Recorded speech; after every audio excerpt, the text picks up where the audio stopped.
നമസ്തേ എല്ലാ പ്രിയപ്പെട്ട പ്രേക്ഷകർക്കും പുത്തൻപുരരിയിലേക്ക് സ്വാഗതം. ഞാൻ വീണ പ്രസാദ്. നമസ്തേ, ഞാൻ പ്രദീപ് പിള്ള. വാർത്താ ബഹുലമാണ് ഇന്നത്തെ തിങ്കളാഴ്ച. വഖഫ് വാർത്തകളുണ്ട്, തെരഞ്ഞെടുപ്പിൽ കൊട്ടിക്കലാശം, ഉപതെരഞ്ഞെടുപ്പിൽ കൊട്ടിക്കലാശമുണ്ട്.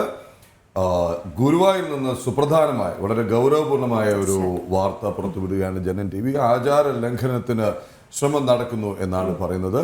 അങ്ങനെ ചെറുതും വലുതുമായ ഒട്ടനവധി സംഭവ വികാസങ്ങൾ നമുക്ക് പെട്ടെന്ന് പ്രധാന തലക്കെട്ടുകൾ നോക്കാം. വാനോളം ഉപതെരഞ്ഞെടുപ്പ് ആവേശം. വയനാട്ടിലും ചേലക്കരയിലും ഇന്ന് കൊട്ടിക്കലാശം, നാളെ നിശബ്ദ പ്രചാരണം.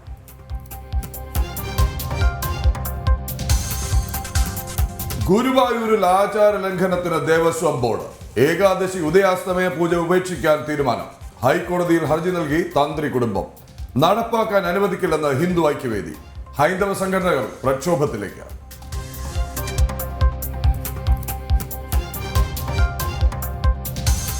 വഖഫ് വിഷയത്തിൽ സംയുക്ത സമരത്തിന് ക്രൈസ്തവ സഭകൾ, രൂപതകളും അണിനിരക്കും. തലസ്ഥാനത്ത് നാളെ പ്രാർത്ഥനാ സംഗമം. കണ്ണൂർ തളിപ്പറമ്പിലും സ്വകാര്യ ഭൂമികളിൽ വഖഫ് അവകാശവാദം.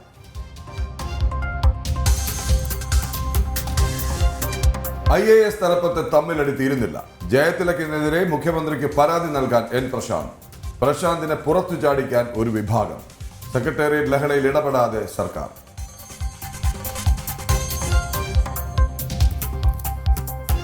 സാമ്പത്തിക വർഷാന്ത്യം സർക്കാർ പദ്ധതികളിൽ പൊളിച്ചെഴുത്ത്. പ്രചാരണത്തിന് മാത്രം കൂടുതൽ ഫണ്ട്. സാമ്പത്തിക വർഷം പൂർത്തിയാക്കിയത് 38% പദ്ധതികൾ മാത്രം.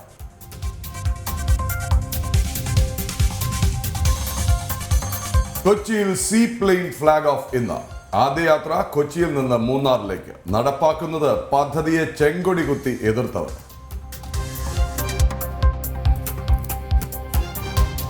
സംസ്ഥാന സ്കൂൾ കായികമേളയ്ക്ക് ഇന്ന് കൊടിയിറക്കം. അത്ലറ്റിക്സിൽ മലപ്പുറവും പാലക്കാടും ഒപ്പത്തിനൊപ്പം. ഗെയിംസിൽ തിരുവനന്തപുരം ജേതാക്കൾ. എറണാകുളം ജില്ലയിലെ സ്കൂളുകൾക്ക് ഇന്ന് അവധി.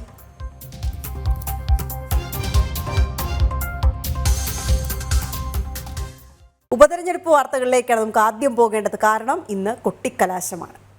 ഉപതെരഞ്ഞെടുപ്പ് ആവേശം.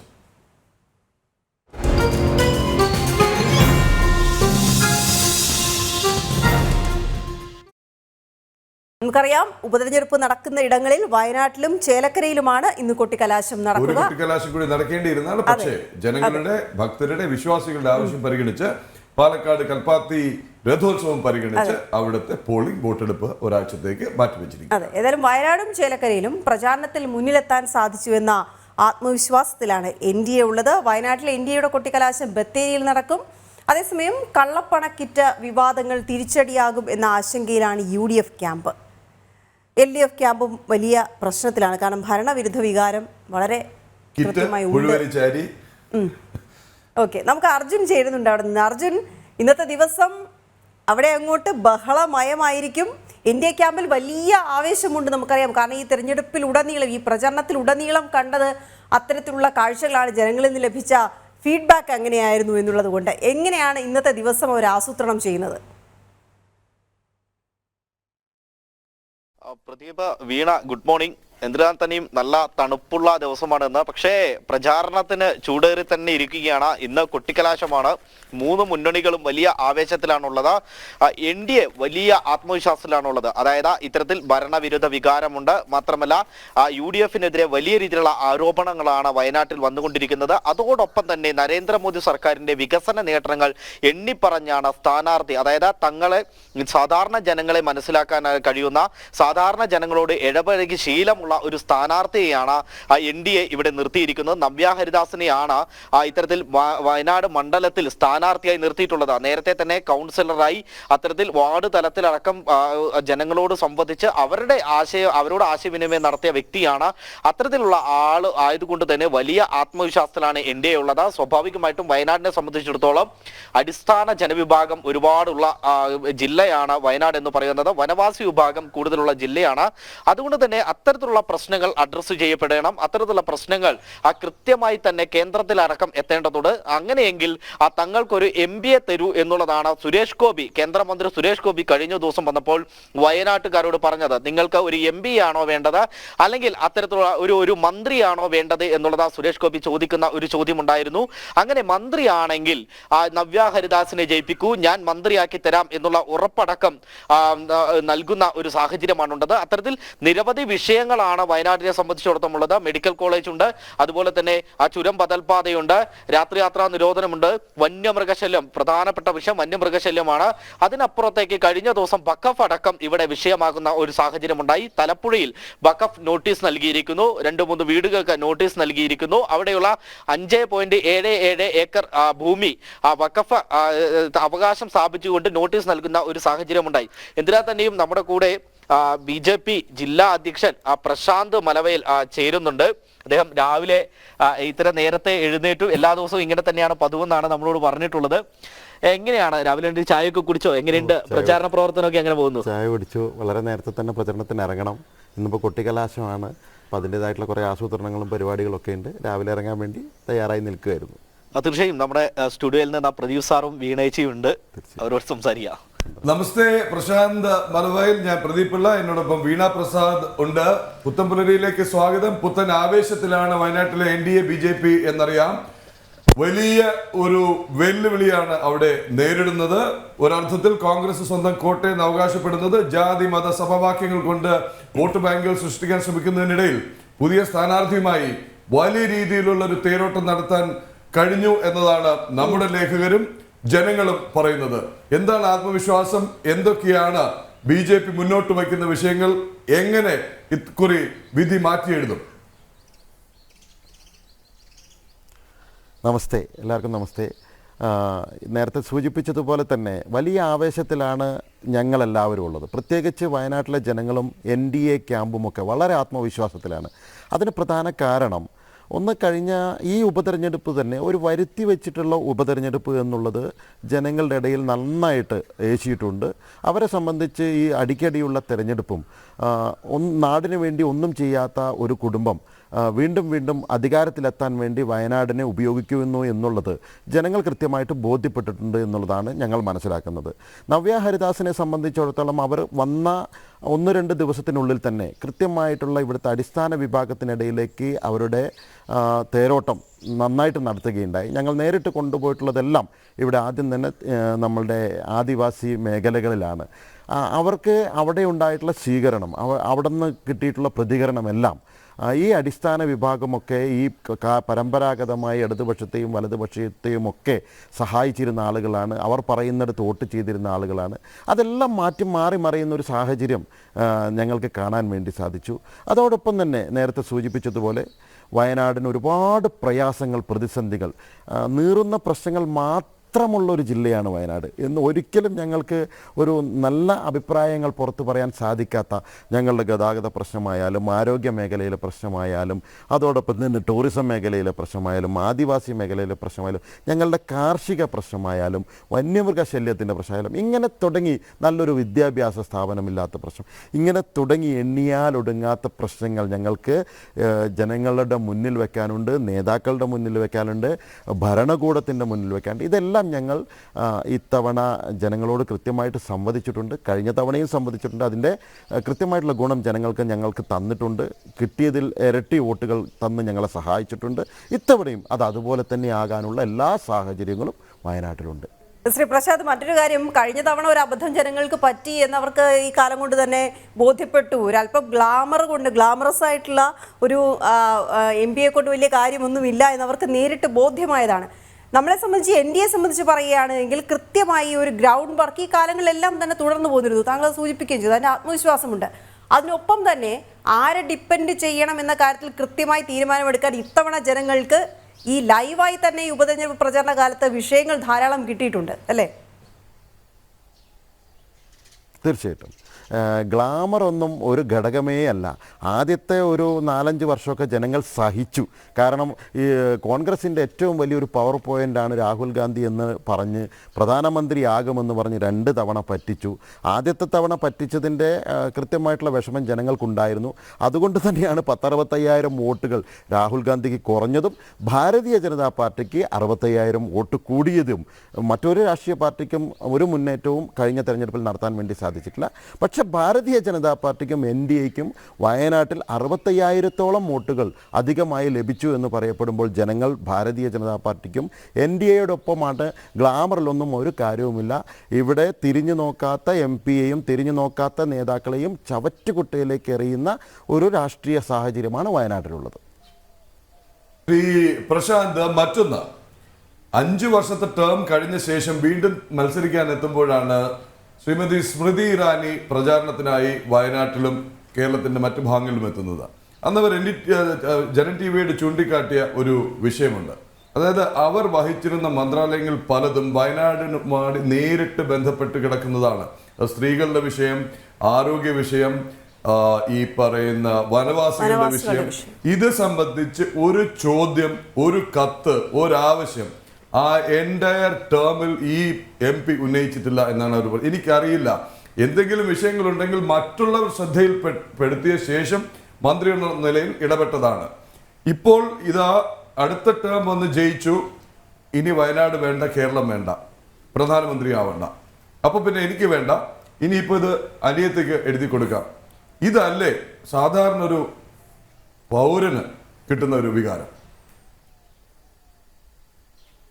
തീർച്ചയായിട്ടും സ്മൃതി ഇറാനിജി ഇവിടെ കഴിഞ്ഞ 5 വർഷത്തിനുള്ളിൽ 3 തവണ, അതും കളക്ട്രേറ്റിലടക്കം ഇവിടുത്തെ ഉദ്യോഗസ്ഥന്മാരടക്കമുള്ള മീറ്റിങ്ങുകൾ ചേരാനും വയനാട്ടിലെ സാഹചര്യങ്ങൾ വിലയിരുത്തുന്നതിനും വേണ്ടി സ്മൃതി ഇറാനിജി 3 തവണ വയനാട് സന്ദർശിക്കുകയുണ്ടായി. എന്നാൽ കഴിഞ്ഞ 5 വർഷത്തിനുള്ളിൽ രാഹുൽ ഗാന്ധി വയനാട് സന്ദർശിച്ചത് വെറും 9 തവണയാണ്. അദ്ദേഹം സന്ദർശിച്ചിട്ടുള്ളത് എന്തിനാണെന്ന് നമുക്കറിയാം. ഇവിടെ ഏതെങ്കിലും പദ്ധതി ഉദ്ഘാടനം ചെയ്യാൻ വേണ്ടി അദ്ദേഹം ഇന്ന് വരെ വയനാട് കയറിയിട്ടില്ല. അദ്ദേഹം ഇവിടെ രാവിലെ ഏതെങ്കിലും ഒരു ഹോട്ടലിൽ ചാടിക്കയറും, അവിടുന്ന് ചായ കുടിക്കും. ഉച്ചയ്ക്ക് അതുപോലെ തന്നെ ഏതെങ്കിലും ഒരു വീടുകളിലേക്ക് ഓടിക്കയറും. അതൊക്കെ നേരത്തെ പ്ലാൻ ചെയ്തിട്ടുള്ള ഒരു നാടകത്തിൻ്റെ ഭാഗമായിട്ട് വീടുകളിലേക്ക് ഓടിക്കയറും. വൈകുന്നേരം ഇവിടുത്തെ വാർത്താ ചാനലുകളെല്ലാം പറയാം അതാ അദ്ദേഹം പോയി കഴിഞ്ഞു എന്നുള്ള ഒരു ചിത്രമാണ് ഇവിടെ കൊടുത്തുകൊണ്ടിരുന്നത്. ഇതുകൊണ്ട് തന്നെയാണ് ഈ സ്മൃതി ഇറാനിജി മുന്നോട്ട് വെച്ചിട്ടുള്ള കാര്യങ്ങൾ. നരേന്ദ്രമോദിജി ഇന്ത്യ രാജ്യത്തെ 100 ചില്ലാൻ ജില്ലകളെ ദത്തെടുത്തപ്പോൾ, അതായത് ആസ്പിറേഷൻ ജില്ലയായി പ്രഖ്യാപിച്ചപ്പോൾ അതിലൊന്ന് നമുക്ക് തന്നിട്ടുള്ളത്, കേരളത്തിലാകെ തന്നിട്ടുള്ളത് വയനാട് ജില്ലയാണ്. എന്തുകൊണ്ടാണ് ആസ്പിറേഷൻ ജില്ലയായിട്ട് വയനാടിനെ പ്രഖ്യാപിച്ചത്? വയനാട് വികസിക്കട്ടെ, വയനാട്ടിൽ ഒരുപാട് ഭൗതിക സാഹചര്യങ്ങളുണ്ട്, വയനാടിനെ കൈപിടിച്ചുയർത്തട്ടെ എന്ന് വിചാരിച്ചിട്ട് തന്നെയാണ്. പക്ഷേ അതിലേക്കൊന്നും തിരിഞ്ഞു നോക്കാൻ, MP-യുടെ കൂടി പങ്കാളിത്തമില്ലാണ്ടൊന്നും വയനാട് രക്ഷപ്പെടാൻ പോകുന്നില്ല എന്ന് എല്ലാവർക്കും അറിയാം. അതിലേക്കൊന്ന് തിരിഞ്ഞു നോക്കാൻ നേരത്തെ പറഞ്ഞതുപോലെ ആദിവാസി മേഖലയിലോ വനമേഖലയിലോ വിദ്യാഭ്യാസ മേഖലയിലോ ഒന്നും ഒരു ചെറുവിരലനക്കാൻ ഇദ്ദേഹത്തെ കൊണ്ട് സാധിച്ചിട്ടില്ല. ഏതെങ്കിലും തരത്തിലുള്ള ഒരു ചോദ്യം ഉന്നയിച്ചതായിട്ട് പാർലമെൻറ്റിൽ ഉന്നയിച്ചതായിട്ട് നമ്മൾ കേട്ടിട്ടേയില്ല. വയനാട് എന്നുള്ളൊരു പേര് പോലും അദ്ദേഹം കഴിഞ്ഞ 5 വർഷത്തിനിടയിൽ എവിടെയും ഉച്ചരിച്ചതായിട്ടോ ഉന്നയിച്ചതായിട്ടോ നമുക്ക് കേൾക്കാൻ വേണ്ടി സാധിച്ചിട്ടില്ല. കുറച്ച് ഹൈമാക്സ് ലൈറ്റുകൾ രാഹുൽ ഗാന്ധിയുടെ പേരിൽ വയനാട്ടിലുണ്ട് എന്നതൊഴിച്ചാൽ മറ്റൊരു വികസന നേട്ടവും അദ്ദേഹത്തിൻ്റെ പേരിൽ ചാർത്താനില്ല. ഏറ്റവും ഒടുവിലെ ഒരു കാര്യം കൂടി ചോദിക്കുന്നത്, കൊട്ടിക്കലാശമാണ്, വലിയ വർദ്ധിത വീര്യമുണ്ട്, അവിടുത്തെ പ്രവർത്തകർക്ക് വലിയ ആവേശത്തിലാണ്. അപ്പോൾ എങ്ങനെയാണ് അത് ആസൂത്രണം ചെയ്തിരിക്കുന്നത്? വലിയ രീതിയിലുള്ള ആസൂത്രണം തന്നെയാണ്. കാരണം ജനങ്ങൾ BJPയെ നെഞ്ചിലേറ്റിയതിൻ്റെ ആ ഒരു ആവേശമൊന്നും കൊട്ടിക്കലാശത്തിലും ഞങ്ങൾ കുറയ്ക്കാൻ തീരുമാനിച്ചിട്ടില്ല. വളരെ വളരെ നല്ല രീതിയിലുള്ള പ്ലാനിങ് തന്നെയാണ് നടത്തിയിരിക്കുന്നത്. എല്ലാ സംഘടനാ മണ്ഡലങ്ങളിലും കൊട്ടിക്കലാശം നടത്താൻ വേണ്ടി തീരുമാനിച്ചിട്ടുണ്ട്. അതോടൊപ്പം ബത്തേരി നഗരത്തെ ഞങ്ങൾ അക്ഷരാർത്ഥത്തിൽ ഞെട്ടിക്കുന്ന തരത്തിലുള്ള ഒരു കൊട്ടിക്കലാശം അത് കൃത്യമായിട്ട് പ്ലാൻ ചെയ്തിട്ടുണ്ട്. അത് വൈകുന്നേരം 4 മണിയോടുകൂടി നടപ്പിലാകും. ശരി, അപ്പോൾ പൂർവാധികം ആവേശത്തോടുകൂടി കൊട്ടിക്കലാശത്തിലേക്കും പരസ്യ പ്രചാരണത്തിന്റെ അവസാന ദിനങ്ങളിലേക്കും ഇനി പോളിംഗിന് ശേഷം നമുക്ക് വീണ്ടും കാണാം. പ്രശാന്ത് മലവയൽ, വളരെയധികം നന്ദി. ഈ തിരക്കിനിടയിൽ ഇത്രയും സമയം ജനൻ TV പ്രേക്ഷകർക്കായി മാറ്റിവെച്ചതിന്, വയനാട് മണ്ഡലത്തിലെ വിശേഷങ്ങൾ പങ്കുവച്ചതിന് ഓൾ ദി ബെസ്റ്റ്. നമസ്തേ. നമസ്തേ. നമസ്തേ. ഒരു കാര്യത്തിലൊരു വ്യക്തത വരുത്തിക്കോട്ടെ. നമ്മുടെ പ്രസാദ് നെന്മാറ പറയുന്നു പ്രിയങ്ക ഗ്ലാമർ ഉണ്ടെന്ന് പറഞ്ഞ് വല്ലാതെ പൊക്കരുത്. ശാന്തയും ദാക്ഷായിയുടെയൊക്കെ അടുത്ത് നിൽക്കാൻ പ്രിയങ്ക അവരുടെ സൗന്ദര്യമോ കാണാനോ ഉള്ള രീതി അല്ല കേട്ടോ ഞാൻ ഗ്ലാമർ എന്നുള്ളതുകൊണ്ട് ഉദ്ദേശിച്ചത്.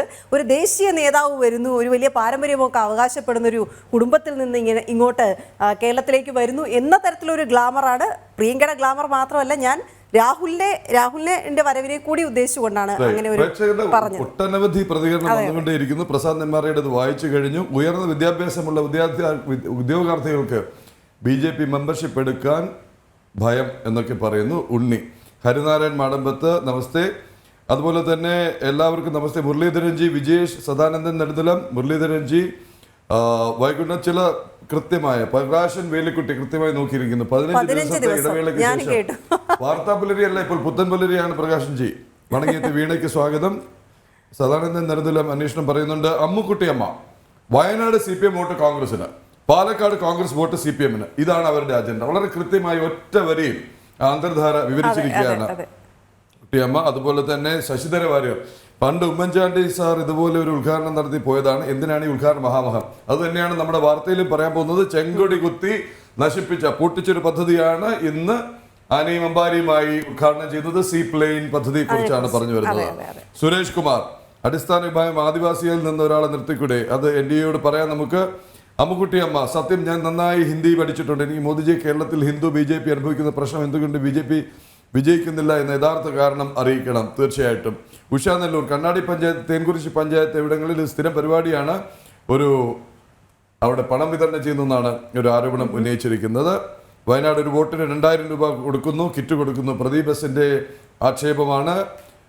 പ്രസാദ് നെന്മാറയുടെ കമന്റിന് വീണ മറുപടി പറഞ്ഞു കഴിഞ്ഞു. വയനാട് മദ്യവും കഞ്ചാവും ഒഴുകുന്നു എന്ന് പ്രദീപ് എസ് പറയുന്നു. എന്തായാലും ഒട്ടനവധി കമന്റുകൾ. വാർത്തയിൽ സജീവമായി ഇടപെട്ടുകൊണ്ടിരിക്കുന്ന എല്ലാ പ്രിയപ്പെട്ട പ്രേക്ഷകർക്കും ഒരിക്കൽ കൂടി സ്വാഗതം.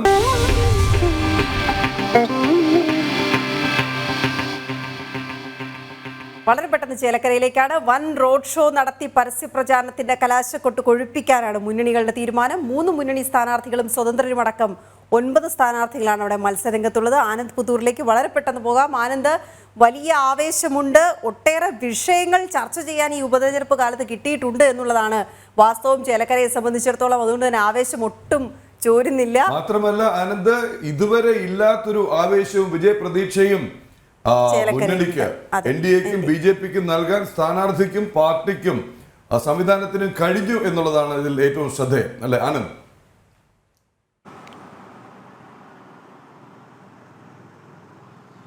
തീർച്ചയായിട്ടും പ്രദീപ്. അതായത് കഴിഞ്ഞ 1 മാസം നീണ്ട പരസ്യ പ്രചാരണങ്ങൾക്ക് ഇന്നത്തോടുകൂടി സമാപനമാവും. എന്തായാലും ശക്തമായിട്ടുള്ള ത്രികോണ മത്സരം തന്നെയാണ് ചേലക്കരയിൽ തുടക്കം മുതൽ തന്നെ ഉണ്ടായിരുന്നത്. പ്രത്യേകിച്ച് BJPയുടെ സ്ഥാനാർത്ഥിയായി K ബാലകൃഷ്ണൻ എത്തിയോടുകൂടി തന്നെ ഈ പോരാട്ടം കനക്കുന്ന ഒരു കാഴ്ച തന്നെയാണ് നമ്മൾ കണ്ടത്. അദ്ദേഹം കഴിഞ്ഞ മുൻ തിരുവല്ലാമല പഞ്ചായത്തിലെ വൈസ് പ്രസിഡന്റാണ്. നിലവിലെ തിരുവല്ലാമല പഞ്ചായത്ത് വാർഡംഗമാണ്. അപ്പോൾ ആ തലത്തിൽ 2 പതിറ്റാണ്ടോളം രാഷ്ട്രീയ പ്രവർത്തനം നടത്തിയിട്ടുള്ള ഒരു പരിചയം, ജനകീയനായ വ്യക്തി, സൗമ്യനായ വ്യക്തി, ആ ഒരു വ്യക്തിത്വത്തെ കൂട്ടുപിടിച്ചുകൊണ്ട് തന്നെയാണ് BJP കൃത്യമായിട്ടുള്ള തെരഞ്ഞെടുപ്പ് പ്രചാരണങ്ങൾക്ക് മുന്നോട്ട് നയിച്ചത്. മാത്രമല്ല ഈ ചേലക്കര മണ്ഡലത്തെ സംബന്ധിച്ചിടത്തോളം പരമ്പരാഗതമായി ഒരു ഇടതുപക്ഷ മണ്ഡലമാണെങ്കിലും പക്ഷെ കഴിഞ്ഞ വർഷങ്ങൾ ഓരോ തെരഞ്ഞെടുപ്പ് കഴിയുമ്പോഴും ഇടതുപക്ഷത്തിന്റെ സ്വാധീനം അവിടെ നഷ്ടപ്പെട്ടു വരുന്ന ഒരു കാഴ്ച കാണുന്നുണ്ട്. കാരണം ഏതാണ്ട് 3 പതിറ്റാണ്ടോളമായി ഇടതുപക്ഷം മാത്രം ഭരിച്ച ഒരു മണ്ഡലമാണ്. കഴിഞ്ഞ ലോക്സഭാ തെരഞ്ഞെടുപ്പിൽ മുൻ മന്ത്രിയായ K രാധാകൃഷ്ണന് ആ മണ്ഡലത്തിൽ ലഭിച്ച ഭൂരിപക്ഷം എന്ന് പറയുന്നത് കേവലം 5000 മാത്രമാണ്. ഈ 5000 എന്ന് പറയുമ്പോൾ അതിന് മുൻപ് 20,000, 25,000 എല്ലാം ഭൂരിപക്ഷം കാലങ്ങളായി ലഭിച്ചുകൊണ്ടിരുന്ന ഒരു മണ്ഡലത്തിലാണ് ഈ തലത്തിലേക്ക് LDFന് വോട്ട് കുറഞ്ഞത്. ഈ BJPയെ സംബന്ധിച്ചിടത്തോളം 2011 മുതൽ കൃത്യമായിട്ടുള്ള ക്രമാനുഗതമായിട്ടുള്ള ഒരു വോട്ട് വർധന കാഴ്ചവെക്കുന്ന മണ്ഡലമാണ് ചേലക്കര. 2011 9,800ഓളം വോട്ടായിരുന്നെങ്കിൽ അത് 2021 നിയമസഭാ തെരഞ്ഞെടുപ്പിലേക്ക് എത്തുമ്പോൾ ഏതാണ്ട് 24,952 വോട്ടായി വർദ്ധിപ്പിക്കുന്നു. ലോക്സഭാ തെരഞ്ഞെടുപ്പിലേക്ക് എത്തുമ്പോൾ 29,000 വോട്ടായി വർദ്ധിക്കുന്നു. തദ്ദേശ തെരഞ്ഞെടുപ്പിൽ, അവസാനം നടന്ന തദ്ദേശ തെരഞ്ഞെടുപ്പിൽ BJPക്ക് 36,000-ലധികം വോട്ടുകളാണ് ചേലക്കരയിൽ നിന്ന് മാത്രം ലഭിച്ചത്. അപ്പോൾ അടിസ്ഥാന വോട്ടുകളിൽ കൃത്യമായിട്ടുള്ള ഒരു വർധനവ്, ഒരു രാഷ്ട്രീയ വോട്ടുകൾ എന്ന് തന്നെ നമുക്ക് പറയാവുന്ന തലത്തിലേക്ക് വോട്ട് വർധന BJPക്ക് ചേലക്കര മണ്ഡലത്തിലുണ്ട്. മാത്രമല്ല പുതുതായി ഏതാണ്ട് 9,800ഓളം വോട്ടുകളാണ് അവിടെ ചേർക്കപ്പെട്ടിട്ടുള്ളത്. അതിൽ 7,000-ഓളം വോട്ടുകളും BJP പ്രവർത്തകർ നേരിട്ടാണ് ചേർത്തതെന്നാണ് BJP ക്യാമ്പിന്റെ അവകാശവാദം. അപ്പോൾ ആ പുതിയ വോട്ടർമാരുടെയും ഒരു വോട്ടും അധിക സ്ത്രീ വോട്ടർമാരുടെയും വോട്ടും സമാഹരിക്കാനാവുമോ എന്നുള്ള ആത്മവിശ്വാസത്തിൽ തന്നെയാണ് BJP ക്യാമ്പുള്ളത്. മാത്രമല്ല കഴിഞ്ഞ 3 മാസങ്ങൾക്കിടെ ഏതാണ്ട് 1000-ഓളം ആളുകളാണ് വിവിധ പാർട്ടികളിൽ നിന്ന് മാത്രം BJPയിലേക്ക് അംഗത്വം ഈ ചേലക്കര മണ്ഡലത്തിൽ സ്വീകരിച്ചിട്ടുള്ളത്. കഴിഞ്ഞ ദിവസങ്ങളിലെല്ലാം ഇത്തരത്തിൽ ഈ ഇടത് വലത് ബന്ധങ്ങൾ ഉപേക്ഷിച്ചുകൊണ്ട് BJPയിലേക്ക് വലിയൊരു ഒഴുക്ക് ഉണ്ടായിരുന്നു. അത് നമ്മളെല്ലാം റിപ്പോർട്ട് ചെയ്താണ്. കഴിഞ്ഞ ദിവസവും അത്തരത്തിൽ ഏതാണ്ട് 10 കുടുംബങ്ങളോളം BJPയിലേക്ക് വന്നിട്ടുണ്ട്. അപ്പോൾ ഈ പുതിയ വോട്ടർമാർ, വിവിധ പാർട്ടികളിൽ നിന്ന് വന്നിട്ടുള്ള ഈ പുതിയ വോട്ടർമാരുടെ വോട്ടും ഞാൻ നേരത്തെ സൂചിപ്പിച്ച പോലെ തന്നെ യുവാക്കളുടെ വോട്ടും അധിക സ്ത്രീ വോട്ടർമാരുടെ വോട്ടും സമാഹരിച്ചാൽ തീർച്ചയായിട്ടും വിജയം അകലെയല്ല എന്നുള്ള ഒരു പ്രതീക്ഷയിൽ തന്നെയാണ് അവിടുത്തെ BJP ക്യാമ്പ്. നമുക്കറിയാം തൃശ്ശൂർ ജില്ലയിലെ ഒരു മണ്ഡലമാണ്. തൃശ്ശൂരിലെ സുരേഷ് ഗോപിയുടെ വിജയത്തിന്റെ അലയൊലികൾ ചേലക്കരയിലും അവസാനിച്ചിട്ടില്ല. തൃശ്ശൂരിലെ അട്ടിമറി ചേലക്കരയിലും ആവർത്തിക്കുമെന്ന് തന്നെയാണ് BJP ക്യാമ്പ് പ്രതീക്ഷിക്കുന്നത്. അതേ മിഷണറികൾ തന്നെയാണ്, അതേ സംഘടനാശേഷി തന്നെയാണ്, അതേ തന്ത്രങ്ങൾ തന്നെയാണ് ചേലക്കരയിലും BJP പ്ലാൻ ചെയ്യുന്നതെന്ന് തൃശ്ശൂരിലെ ജില്ലാ അധ്യക്ഷൻ തുടക്കത്തിൽ തന്നെ പറഞ്ഞിരുന്നു. ചേലക്കരയിലെ സുരേഷ് ഗോപിയായി മാറും ചേലക്കരയിലെ ബാലകൃഷ്ണൻ എന്നാണ് അധ്യക്ഷൻ ആദ്യം പറഞ്ഞപ്പോൾ. എന്തായാലും ദേശീയ നേതാക്കളടക്കം തുടക്കം മുതൽ തന്നെ പ്രചാരണ രംഗത്ത് സജീവമായിരുന്നു. സംസ്ഥാന നേതാക്കൾ ക്യാമ്പ് ചെയ്തുകൊണ്ടായിരുന്നു പ്രചാരണ പ്രവർത്തനങ്ങളെ മുന്നോട്ട് നയിച്ചിരുന്നത്. ഇന്ന് എന്തായാലും സമാപനമാണ്. ഈ പ്രചാരണങ്ങളെല്ലാം പരസ്യ സമാപനമാണ്. 4 മണിയോട് കൂടി തന്നെ ചേലക്കര സെൻട്രലാണ് 3 സംഘടനകളും BJP ഈ സമാപന യോഗം, അതായത് ഈ കൊട്ടിക്കലാശം തീരുമാനിച്ചിട്ടുള്ളത്. BJP സംസ്ഥാന അധ്യക്ഷൻ K. സുരേന്ദ്രൻ തന്നെ ആയിരിക്കും ഇതിനും നേതൃത്വം നൽകുന്നത്. നേരിട്ട് അദ്ദേഹം ഈ പ്രചാരണത്തിനെത്തും, കുട്ടിക്കലാശനെത്തും, പങ്കെടുക്കും. BJP ജില്ലാ അധ്യക്ഷൻ അഡ്വക്കേറ്റ് K. അനീഷ് കുമാർ ഉണ്ടാവും. ഏതായാലും 5 മണിയോട് കൂടി തന്നെ ഇത് അവസാനിക്കുമെന്നാണ് നമുക്ക് അറിയാൻ സാധിക്കുന്നത്. എന്തായാലും 3 മുന്നണികളും ശക്തമായിട്ടുള്ള പോരാട്ടം തന്നെയാണ് കാഴ്ചവെക്കുന്നത്. വൻ റോഡ് ഷോകളടക്കം പ്ലാൻ ചെയ്തിട്ടുണ്ട്. എന്തായാലും കളറാവും എന്നുള്ള കാര്യത്തിൽ യാതൊരു സംശയവുമില്ല. കളറാകും എന്ന കാര്യം വളരെ വലിയ ഒരു ബ്രേക്കിംഗ് ന്യൂസുമായി വരേണ്ടതുണ്ട്. തൽക്കാലം ആനന്ദ് പുത്തൂരിനെ ഫ്രീ ആക്കുകയാണ് കുറച്ച് സമയത്തേക്ക്.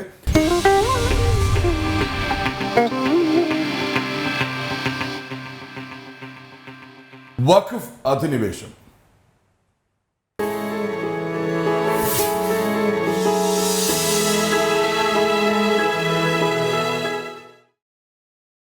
മുനമ്പത്തെ വഖഫ് അധിനിവേശത്തിൽ പ്രതികരണവുമായി എഴുത്തുകാരൻ ഡോക്ടർ ജോർജ് ഓണക്കൂർ. ജനിച്ച മണ്ണിൽ നിന്ന് കുടിയിറക്കുന്നത് ജനാധിപത്യ വിരുദ്ധം. പ്രശ്നപരിഹാരത്തിന് സർക്കാർ ഉണർന്ന് പ്രവർത്തിക്കണമെന്നും ജോർജ് ഓണക്കൂർ ജനം ടിവിയോട്.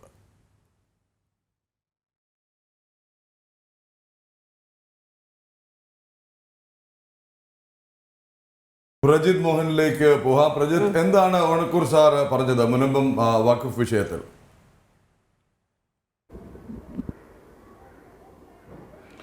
പ്രതിഭ വീണ, ഗുഡ് മോർണിംഗ്, നമസ്തേ.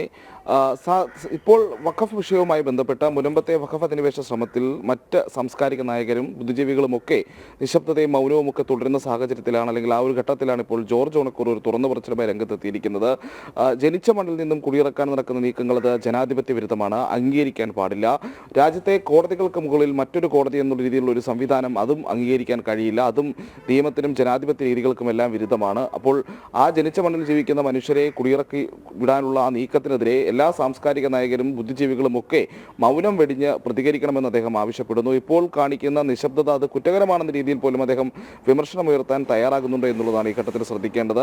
സംസ്ഥാനത്തെ മുഴുവൻ രാഷ്ട്രീയ പാർട്ടികളും മനുഷ്യപക്ഷത്ത് നിന്നുകൊണ്ട് തീരുമാനമെടുക്കണം, അല്ലെങ്കിൽ ചിന്തിക്കണം. സർക്കാർ പോലും മൗനം വെടിഞ്ഞ് അല്ലെങ്കിൽ നിലവിൽ തുടരുന്ന ഈ അഴുകുഴമ്പൻ സമീപനമൊക്കെ വിട്ട് കൂടുതൽ ക്രിയാത്മകമായി ഇടപെടൽ നടത്തണമെന്നുള്ള ആവശ്യവും അദ്ദേഹം ഉയർത്തുന്നുണ്ട്. നമ്മൾ ഏറ്റവും ശ്രദ്ധിക്കേണ്ടത് കേരളത്തിലെ ഒരു സാംസ്കാരിക നായകരും അല്ലെങ്കിൽ വളരെ പ്രസിദ്ധരായിട്ടുള്ള ബുദ്ധിജീവികളും ഒന്നും ഒരു മൗനം പാലിച്ചുകൊണ്ട് മുനമ്പം വിഷയത്തിൽ മൗനം പാലിച്ചുകൊണ്ട് മുന്നോട്ട് പോകുന്ന സമയത്താണ് ഇത്ര നിർഭയമായി അദ്ദേഹം അഭിപ്രായം തുറന്നു പറയാൻ തയ്യാറാകുന്നത് എന്നുള്ളതാണ്. കഴിഞ്ഞ കുറച്ച് ദിവസങ്ങളായി അദ്ദേഹത്തിൻ്റെതായിട്ടുള്ള ഈ വിഷയത്തിലുള്ള ഇടപെടലുകളും അഭിപ്രായങ്ങളും തുറന്നു പറയുന്നുണ്ട്. കേരളത്തിലെ വലിയൊരു വിഭാഗം രാഷ്ട്രീയ പാർട്ടികളും അല്ലെങ്കിൽ ഹിന്ദു സമൂഹം പോലും മുനമ്പത്തെ അധിനിവേശത്തിനെതിരെ, വഖഫ് അധിനിവേശത്തിനെതിരെ ഹൈന്ദവ സംഘടനകളടക്കം രംഗത്ത് വന്നിട്ടും ഇടത് വലത് രാഷ്ട്രീയ പാർട്ടികൾ മൗനം പാലിക്കുന്ന ഒരു സാഹചര്യമുണ്ട്, അല്ലെങ്കിൽ കൃത്യമായി ഇടപെടൽ നടത്താത്ത ഒരു സാഹചര്യമുണ്ട്. അതോടൊപ്പം തന്നെയാണ് കേരളത്തിൽ എപ്പോഴും വടക്കോട് നമ്മളെപ്പോഴും പറയാറുണ്ട് വടക്ക് നോക്കി യന്ത്രങ്ങൾ എന്നൊക്കെ, അങ്ങനെ ഇരിക്കുന്ന സാംസ്കാരിക നായകരും ബുദ്ധിജീവികളും ഒക്കെ മൗനം തുടരുന്നൊരു വിഷയം നിലനിൽക്കുന്നുണ്ട്. അത് അധികം ശ്രദ്ധിക്കാതെ പോയി എന്നുള്ളത് നമ്മൾ ഈ ഘട്ടത്തിൽ ഓർക്കേണ്ടതുണ്ട്. ഇപ്പോൾ ജോർജ് ഓണക്കൂർ ആ കാര്യം കൂടി ചൂണ്ടിക്കാണിക്കുമ്പോൾ എന്തുകൊണ്ടാണ് ഈ വിഭാഗത്തിൽപ്പെടുന്ന ആളുകൾ മൗനം പാലിക്കുന്നത് എന്നുള്ളൊരു ചോദ്യം കൂടി ഉയർന്നു കേൾക്കുകയാണ്. പ്രദീപ്, അദ്ദേഹത്തിന്റെ വാക്കുകൾ വ്യക്തവുമാണ്. നമുക്ക് വഖഫ് വിഷയത്തിലേക്ക് ഡീറ്റെയിൽ ആയിട്ട് വരാം പിന്നീട്. പക്ഷെ നമ്മൾ നൽകുന്ന പുതിയ വഖഫ് അധിനിവേശ വാർത്തകൾ വരുന്നു. സംസ്ഥാനത്തിന്റെ വിവിധ ഭാഗങ്ങളിൽ നിന്ന്. കൂടുതൽ സമരമുഖത്ത് കൂടുതൽ ശക്തമായ നടപടികൾ ഉണ്ടാവുകയും ചെയ്യുന്നുണ്ട്. പക്ഷെ നമ്മൾ ഇപ്പോൾ ബ്രേക്ക് ചെയ്ത വാർത്തയിലേക്കാണ് നമുക്ക് പോകേണ്ടത്. ആചാര ലംഘനത്തിന് ഗുരുവായൂർ ദേവസ്വം കളം നീക്കുകയാണ്. എന്താണ് ഉദ്ദേശം എന്നുള്ളത് വ്യക്തമല്ല. പതിറ്റാണ്ടുകളായി നൂറ്റാണ്ടുകളായി പിന്നിട്ട് വന്ന ആചാരം അനുഷ്ഠാനം വിശ്വാസികളെ അകറ്റാനാണോ ഉദ്ദേശിക്കുന്നത് എന്ന് നമ്മുടെ ചില ഇത് പലയിടങ്ങളിൽ ചെറുതായൊക്കെ നമ്മൾ കണ്ടിട്ടുണ്ട്. ശബരിമല കർമ്മസമിതി കഴിഞ്ഞ ദിവസം ഉന്നയിച്ച വിഷയം ഇത് തന്നെയാണ്. ചെങ്ങന്നൂരിൽ നടന്ന മഹാസമ്മേളനത്തിൽ ഉയർത്തിക്കൊണ്ടുവന്ന വിഷയം.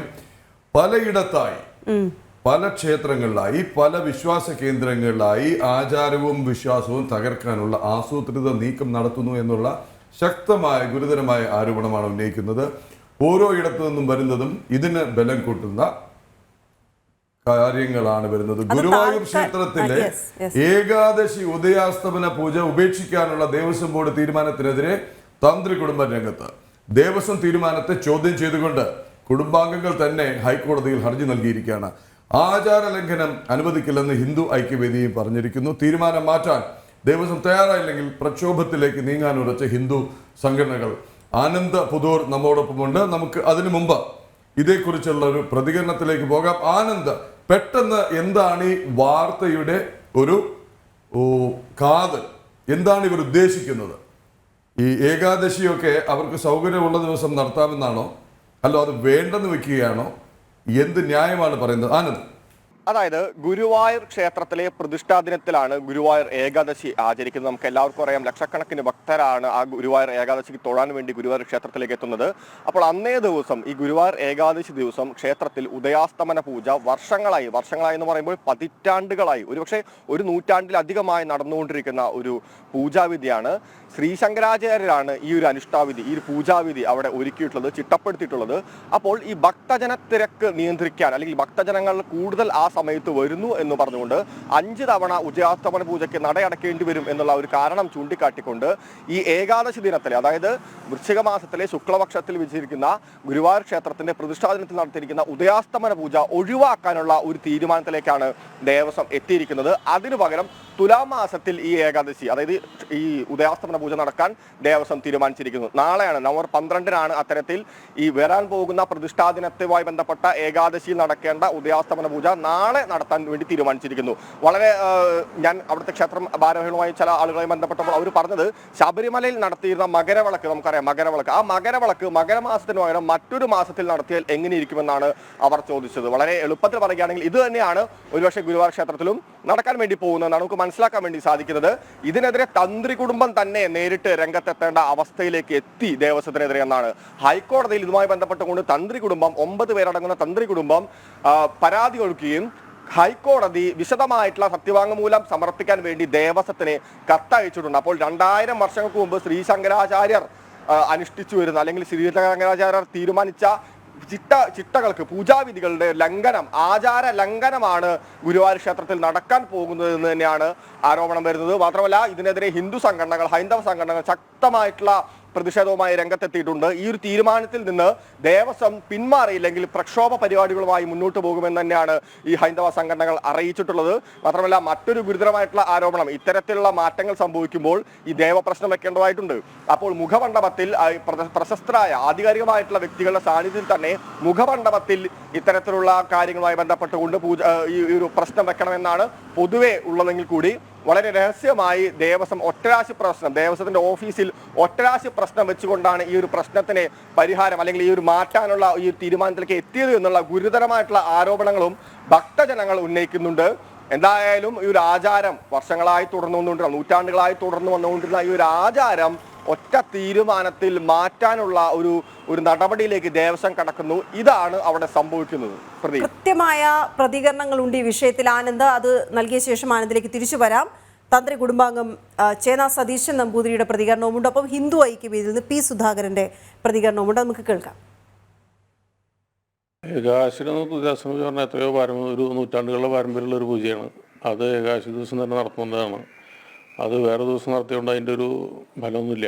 കാരണം പണ്ടത് ചെറുളയം പാലസ് കോവിലത്ത് നടത്തിയിരുന്നതാണ്. അത് അവർ നടത്താൻ പറ്റാത്ത സ്ഥിതി വന്നപ്പോൾ ഗുരുവായൂർ ദേവസ്വം ഏറ്റെടുക്കുകയും അവർ തുടർന്ന് അതുപോലെ തന്നെ നടത്താമെന്ന് പറഞ്ഞിട്ടുള്ളതാണ്. അപ്പോൾ അത് ഒരു തുലാമാസത്തിലെ വെളുത്ത വർഷത്തിലെ ഏകാശിക്ക് നടത്തി പറഞ്ഞുകൊണ്ട് ഗുരുവായൂരത്തെ ഏകാശിക്ക് നടത്തിയ പോലെയൊന്നും ആവുന്നില്ല. ആ ദിവസം നടത്തേണ്ട പൂജ അന്ന് തന്നെയാണ് നടത്തേണ്ടത്. അതിനെന്ത് കാരണം ഉണ്ടായാലും ആ ദിവസം തന്നെ നടത്തണം തന്നെയാണ് ഞങ്ങളുടെ എല്ലാവരുടെ അഭിപ്രായം. അവിടുത്തെ ആചാരം സംരക്ഷിക്കാൻ കോടതിയെ സമീപിക്കേണ്ട ഒരു സാഹചര്യം എന്ന് പറയുന്നത് ആ ക്ഷേത്രത്തിൻ്റെ ഒരു ഗതികേടാണ്. അപ്പോൾ ഈ ഉദയാസ്തമന പൂജ അന്നേ ദിവസം നടത്തില്ല എന്ന് തന്നെയാണ് ഗുരുവായൂർ ദേവസ്വത്തിൻ്റെ തീരുമാനം എന്നുണ്ടെങ്കിൽ ഹിന്ദു സംഘടനകളെ ഏകോപിപ്പിച്ചുകൊണ്ട് ഭക്തജനങ്ങളെ ഏകോപിപ്പിച്ചുകൊണ്ട് ശക്തമായ സമര പരിപാടികളുമായിട്ട് ഹിന്ദു ഐക്യവേദി മുന്നോട്ട് പോകും. ഗുരുവായൂർ ദേവസ്വം പ്രസിഡന്റിനും മറ്റ് ഭരണസമിതി അംഗങ്ങൾക്കും ക്ഷേത്രത്തിലേക്ക് ക്ഷേത്ര സങ്കേതത്തിലേക്ക് വരാൻ പറ്റാത്ത പ്രതിരോധ പരിപാടികളുമായിട്ട് ഹിന്ദു സംഘടനകൾ മുന്നോട്ട് പോകും എന്നുള്ളതാണ് ഞങ്ങൾക്ക് പറയാനുള്ളത്. ശരി, നമുക്കിപ്പോ ഹിന്ദു ഐക്യവേദി അധ്യക്ഷൻ ശ്രീ ആർ വി ബാബു ചേരുന്നുണ്ട്. ശ്രീ ആർ വി ബാബു, അങ്ങേക്ക് അറിയാത്ത വിഷയമല്ല, പക്ഷെ ഇത് എന്തൊരു ധൈര്യമാണ്, എന്താണ് ഇവർ ഉദ്ദേശിക്കുന്നത്? ഈ പൂജയൊക്കെ ഗുരുവായൂർ ഏകാദശി ദിനത്തിൽ നടക്കേണ്ട ഉദയാസ്തമന പൂജ നമ്മുടെ സൗകര്യത്തിന് ഇപ്പോൾ കുറച്ച് അഡ്വാൻസ് ചെയ്ത് നടത്താം. അവിടെ പിന്നെ പുറത്തുനിന്നുള്ള അയ്യപ്പ ഭക്തർ വരുമ്പോൾ അവർക്ക് സുഗമമായി തൊഴലല്ലല്ലോ ഉദ്ദേശിക്കുന്നത്. ഈ വിശ്വാസികൾ ഇവിടെ നിന്ന് അകറ്റുകയാണോ ഉദ്ദേശം? ഇത് തകർക്കുകയാണോ ഉദ്ദേശം? അതോ കുറച്ചധികം പുറത്തുനിന്നുള്ള ഭക്തരെ അവിടേക്ക് കയറ്റി പരമാവധി വരുമാനം ഉണ്ടാക്കുകയാണ്? എന്താണ് ഇവർ ഉദ്ദേശിക്കുന്നതെന്ന് അവർ ഇനിയും വ്യക്തമാക്കിയിട്ടില്ല. ശ്രീ ആർ വി ബാബു, നമസ്കാരം. വൃശ്ചിക മാസത്തിലെ ഗുരുവായൂരിലെ ഏകാദശി എന്ന് പറഞ്ഞാല് ലോക പ്രശസ്തമാണ്. ആയിരക്കണക്കിന് ഭക്തന്മാര്, ഒരു കലണ്ടർ നമ്മുടെ കയ്യിൽ കിട്ടിയാൽ ഗുരുവായൂർ ഏകാദശി എന്നാണ് ഭക്തന്മാരായിട്ടുള്ള ആൾക്കാർ ആദ്യം നോക്കുക. അത്രമാത്രം ആഭിമുഖ്യവും ഭക്തിയും ആദരവും ഒക്കെ ഈ ഗുരുവായൂർ ഏകാദശിയോട് ഭക്തജനങ്ങൾക്കുണ്ട്. അപ്പൊ ആ ദിവസത്തെ ചടങ്ങുകൾ അതിൽ പ്രധാനമാണ് ഉദയാസ്തമന പൂജ എന്ന് പറഞ്ഞാൽ.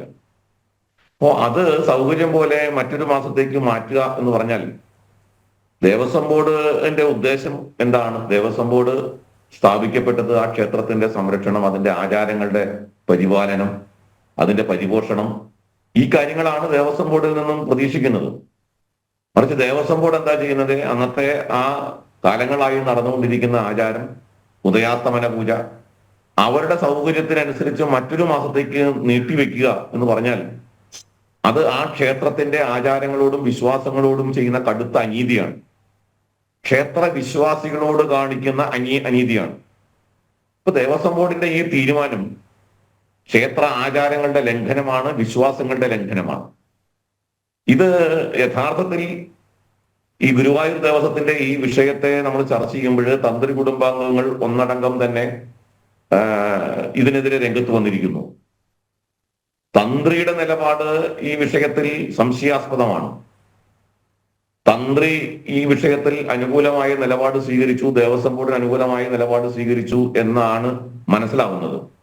എന്നാൽ മറ്റ് തന്ത്രി കുടുംബാംഗങ്ങൾ എല്ലാവരും ഒറ്റക്കെട്ടായി ഹൈക്കോടതിയെ സമീപിച്ചിരിക്കുന്നത് ഈ ആചാരങ്ങളുടെ മാറ്റത്തിന് എതിരായിട്ടാണ്. തന്ത്രി ഒരു പിതൃസ്ഥാനീയനാണ്, നമുക്ക് എല്ലാവർക്കും അറിയാം.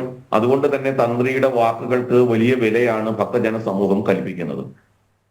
പക്ഷെ ഇവിടെ തന്ത്രി ക്ഷേത്ര കമ്മിറ്റിയുടെ അല്ലെങ്കിൽ ക്ഷേത്ര ഭാരവാഹികളുടെ ദേവസ്വം ബോർഡിന്റെ ഹിതത്തിനനുസരിച്ച് തന്റെ അഭിപ്രായം പറയാൻ നിശ്ചയിക്കപ്പെട്ട ആളല്ല. തന്ത്രിയുടെ ദൗത്യം അവിടുത്തെ ആചാരങ്ങൾ, അനുഷ്ഠാനങ്ങൾ പരിപാലിക്കലാണ്. ആ ദൗത്യം നിർവഹിക്കുന്നതിൽ നിലവിലെ തന്ത്രി പരാജയപ്പെട്ടിരിക്കുന്നു എന്ന് വേണം പറയാനായിട്ട്. തന്ത്രിയുടെ നിലപാട് സംശയാസ്പദമാണ്. തന്ത്രി തന്റെ തീരുമാനം പുനഃപരിശോധനയ്ക്ക് വിധേയമാണ്. അതുകൊണ്ടാണ് ബാക്കി തന്ത്രി കുടുംബാംഗങ്ങൾ ഒന്നടങ്കം ഈ തന്ത്രിക്കെതിരായിട്ട് രംഗത്ത് വന്നിരിക്കുന്നത്.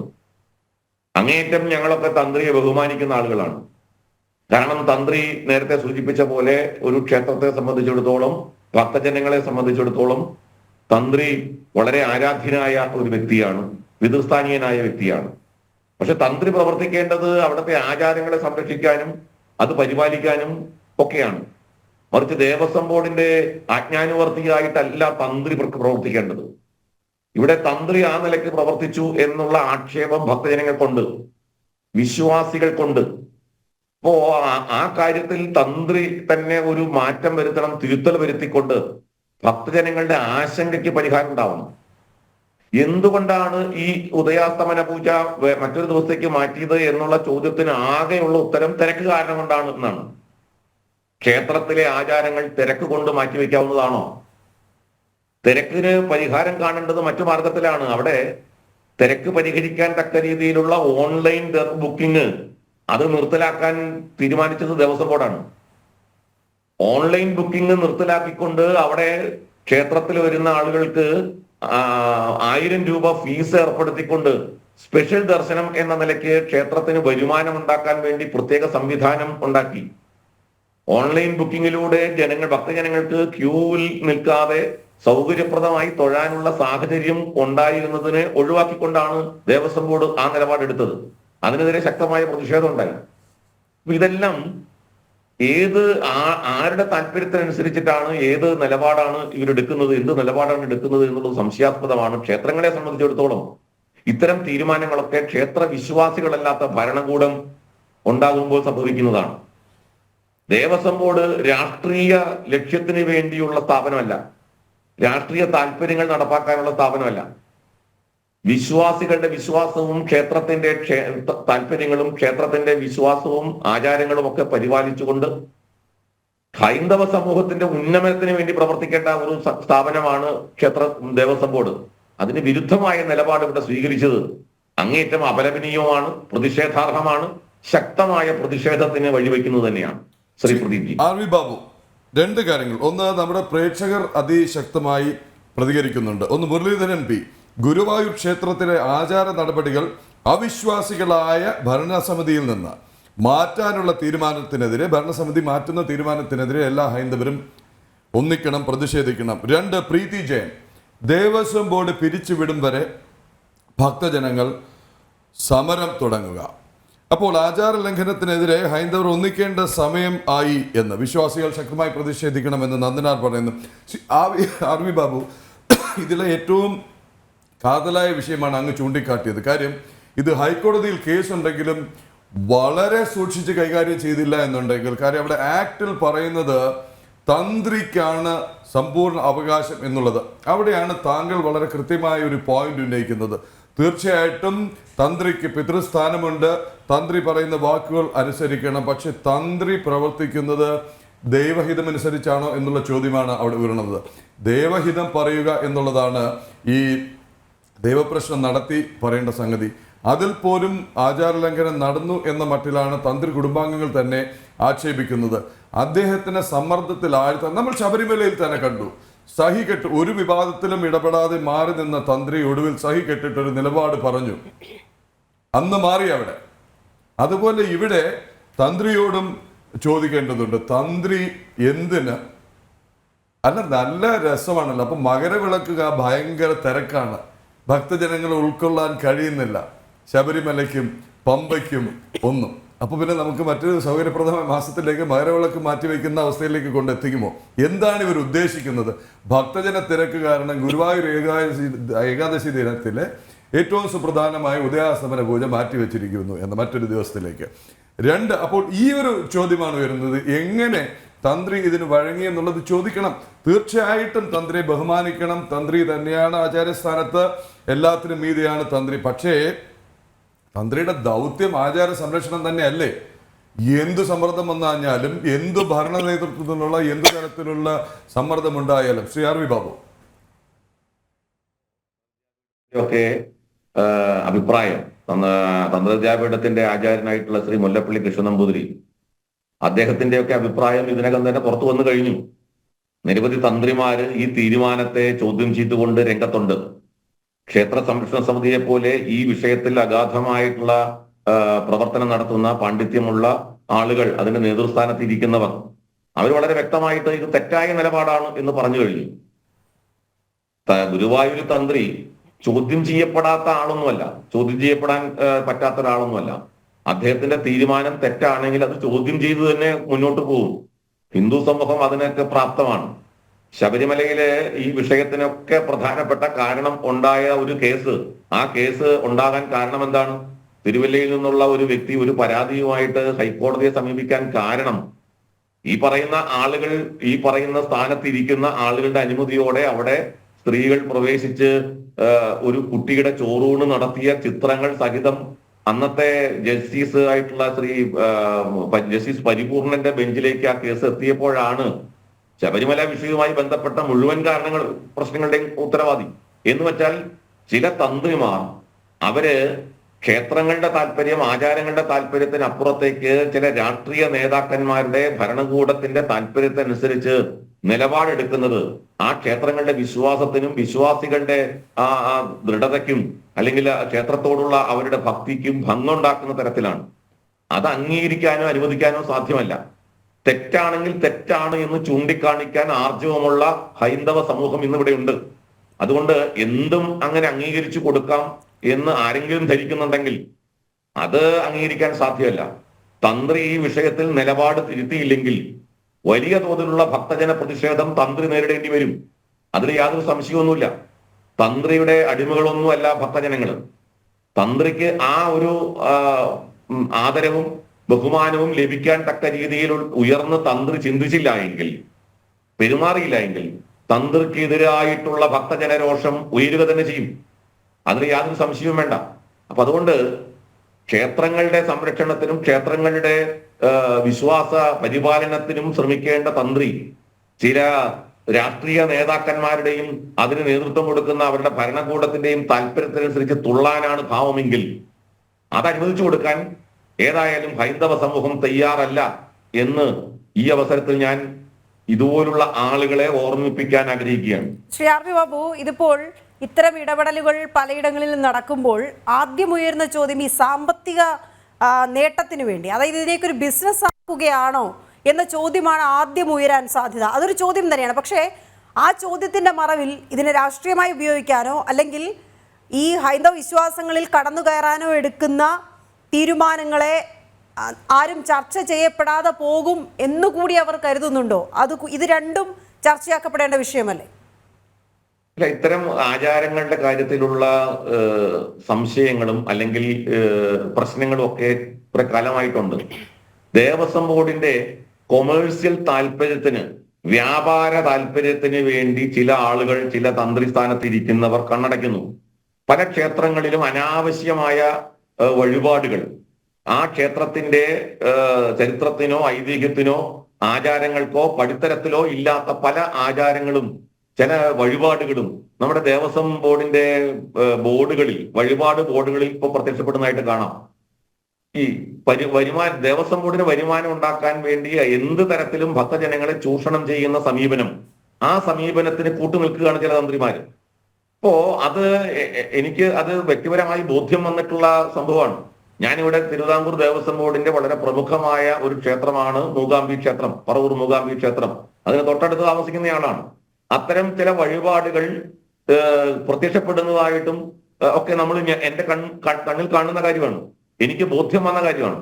അപ്പൊ ഇത്തരം കാര്യങ്ങളിൽ നമുക്ക് അംഗീകരിക്കാൻ സാധ്യമല്ല. ഭക്തജനങ്ങളെ ഏതു വിധേനയും ചൂഷണം ചെയ്യുക, ദേവസ്വം ബോർഡിന്റെ വ്യാപാര താല്പര്യങ്ങൾക്ക് അനുകൂലമായി നിലപാടെടുക്കുന്നതും ഒക്കെ വളരെ ഗൗരവമായിട്ട് കാണേണ്ടതാണ്.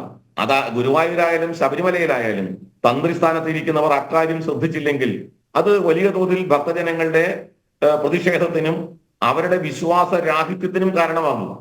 ഭക്തജനങ്ങൾ ക്ഷേത്രങ്ങളിൽ നിന്ന് അകന്നു പോകുന്നതിന് കാരണമാകുന്ന തരത്തിലുള്ള നിലപാടുകൾ പിതൃസ്ഥാനത്ത് ഇരിക്കുന്ന തന്ത്രിമാരുടെ ഭാഗത്തു നിന്ന് ഉണ്ടാകാൻ പാടില്ലാത്തതാണ്. വളരെ നിർഭാഗ്യകരമായ ഒരു നിലപാടാണ് ചില തന്ത്രിമാരുടെ ഭാഗത്തു നിന്ന്. ചിലരുടെ കാര്യത്തിൽ മാത്രമാണ് ഞാൻ പറയുന്നത്, എല്ലാവരും അങ്ങനെയല്ല. ഒരുപാട് ആളുകൾ അവിടുത്തെ ക്ഷേത്രങ്ങളുടെ വിശ്വാസത്തെ സംരക്ഷിക്കാൻ മുന്നിട്ട് നിൽക്കുന്ന ആൾക്കാരാണ്, വളരെ ബഹുമാന്യരാണ്, പണ്ഡിതന്മാരാണ്. അവരോടൊക്കെയുള്ള ബഹുമാനം നിലനിർത്തിക്കൊണ്ട് തന്നെ ചില ആളുകളുടെ സ്ഥാപിത താല്പര്യവും രാഷ്ട്രീയ നേതൃത്വത്തോടുള്ള വിധേയത്വം അതൊക്കെ നമുക്ക് ചില ക്ഷേത്രങ്ങളിലെങ്കിലും കാണാൻ കഴിയുന്നത് അങ്ങേയറ്റം അപലപനീയമാണ്, ദൗർഭാഗ്യകരമാണ്, ദുഃഖകരമാണ്. ശ്രീ ബാബു, അങ്ങയിലേക്ക് തിരികെ എത്താം. പ്രേക്ഷകരുടെ പ്രതികരണം തുടരുകയാണ്. ഗുരുവായൂർ ആചാരലംഘന പ്രക്ഷോഭം വേണമെന്ന് രാജകുമാർ ജി പറയുന്നു. അജിത് ഭാസ്കർ പറയുന്നു, നാട്ടുകാർ ചേർന്ന ദേവസ്വം ബോർഡ് ഉദ്യോഗസ്ഥരെ നിലയ്ക്ക് നിർത്തണം എന്നാണ്. ഹിന്ദു സംഘടനകൾ ശക്തമായ സമരം നടത്തണം, ഇതിന്റെ പിന്നിൽ വ്യക്തമായ അജണ്ടയുണ്ടെന്ന് നന്ദനാർ പറയുന്നു. ഇനി 1000 രൂപ കൊടുക്കാൻ തയ്യാറുള്ളൂ, അകത്തോട്ട് കയറിയാൽ മതി എന്ന് ഉഷ നെല്ലൂർജി പറയുന്നു.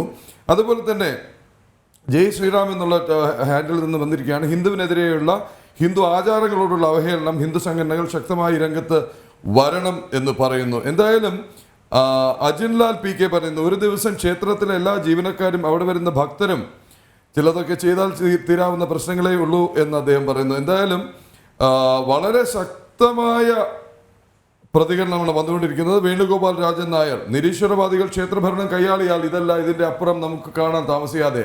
രാജശേഖരൻ പിള്ളை, നടന്നു വരുന്ന പൂജകളിൽ യാതൊരു വിഘ്നവും വരാൻ പാടില്ല, ദേവന്റെ ഹിതം അറിയണം, ഇതിന് തയ്യാറാവണം. പ്രീതി ജയൻ, ഹിന്ദുക്കൾ ഉണരുന്നില്ല അല്ലേ? മുരളീധരൻ MP, ഇപ്പോഴത്തെ തന്ത്രി ആചാര ലംഘനത്തിന് കൂട്ടുനിൽക്കുന്നത് പലപ്പോഴായി തുടരുന്നു.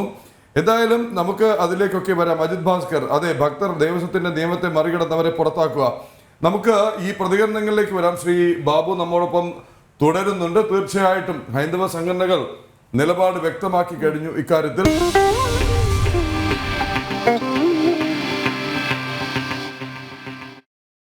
ഗുരുവായൂരിലെ ആചാര ലംഘനത്തെക്കുറിച്ചുള്ള പ്രത്യേക വാർത്ത തുടരുകയാണ്. ശ്രീ RV ബാബു ഒരു പ്രേക്ഷകന്റെ കമന്റ് അങ്ങയുടെ ശ്രദ്ധയിൽപ്പെടുത്തുന്നു. മുരളീധരൻ R, ഗുരുവായൂർ ദേവസ്വം നടത്തുന്ന വിശ്വാസവിരുദ്ധമായ പ്രവൃത്തികളെ ചോദ്യം ചെയ്യണം.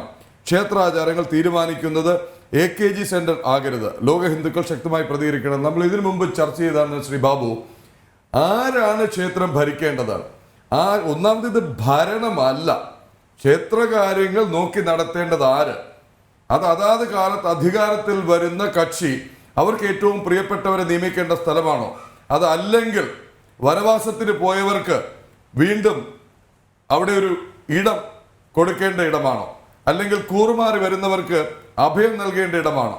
ഇതൊക്കെയാണോ ക്ഷേത്രങ്ങൾ? ഈ ചോദ്യം വളരെ ശക്തമായി ഉയരുകയല്ലേ? ആരാണ് ക്ഷേത്രകാര്യങ്ങൾ നോക്കി നടത്തേണ്ടത്? ശ്രീ ബാബു, ഇപ്പൊ ഗുരുവായൂർ ക്ഷേത്രത്തെ തന്നെ ഉദാഹരിച്ചാൽ, ഗുരുവായൂർ ക്ഷേത്രം എങ്ങനെയാണ് രാഷ്ട്രീയ പ്രസ്ഥാനങ്ങളുടെ സമരഭൂമിയായി മാറിയത്?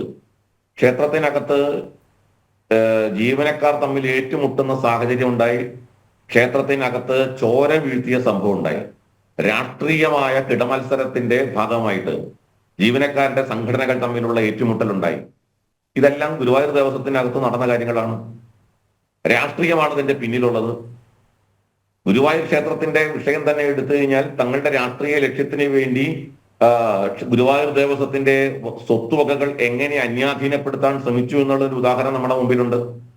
അത് 5 കോടി റുപ്യ കോവിഡ് ദുരിതാശ്വാസ ഫണ്ടിലേക്ക് കൊടുത്തതാകട്ടെ, 5 കോടി റുപ്യ പ്രളയ ദുരിതാശ്വാസ ഫണ്ടിലേക്ക് കൊടുത്തതാകട്ടെ, ഫയർ ആൻഡ് റെസ്ക്യൂ ഡിപ്പാർട്ട്മെന്റിന് സ്ഥലം കൊടുത്തതാകട്ടെ, പോലീസ് ഡിപ്പാർട്ട്മെന്റിന് സ്ഥലം ഫ്രീ ആയിട്ട് കൊടുത്തതാകട്ടെ, അങ്ങനെ നിരവധി രംഗങ്ങളിൽ ഗുരുവായൂർ ദേവസ്വത്തിന്റെ ഭൂമി അന്യാധീനപ്പെടുത്തിയതിന് നേതൃത്വം കൊടുത്തത് ചില രാഷ്ട്രീയ താല്പര്യങ്ങളുടെ അടിസ്ഥാനത്തിലാണ്.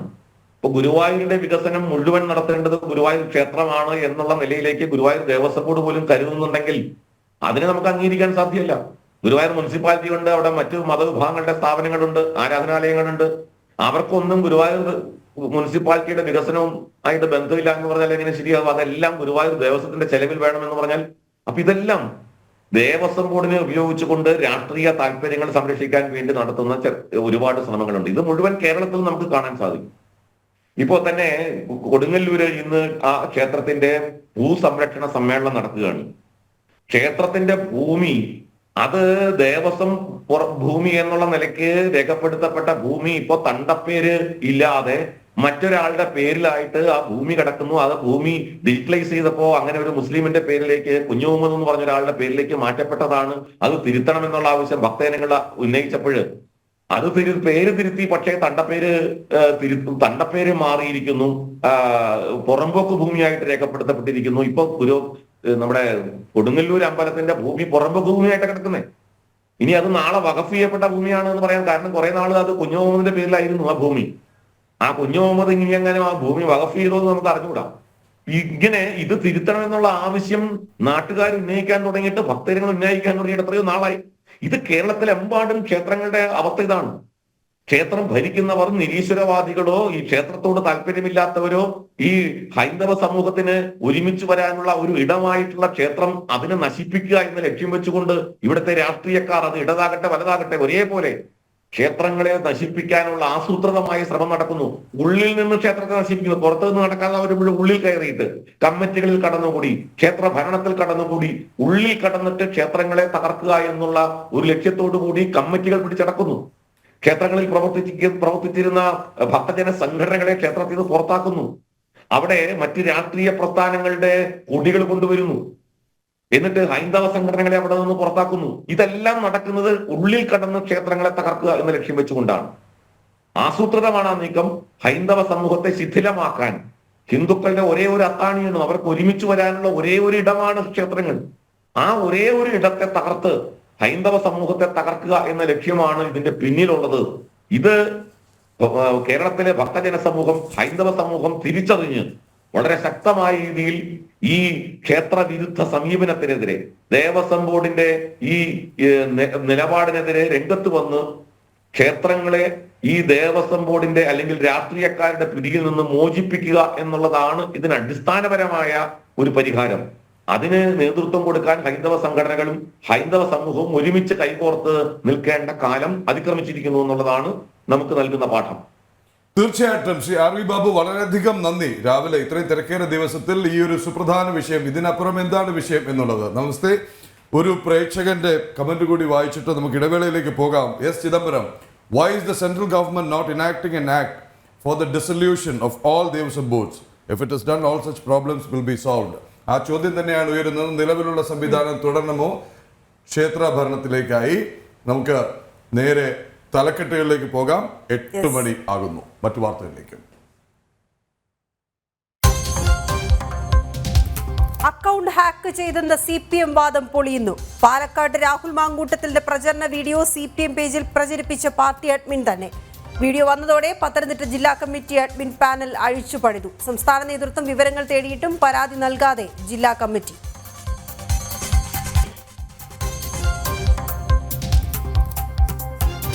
വാനോളം ഉപതെരഞ്ഞെടുപ്പ് ആവേശം. വയനാട്ടിലും ചേലക്കരയിലും ഇന്ന് കൊട്ടിക്കലാശം. നാളെ നിശബ്ദ പ്രചാരണം.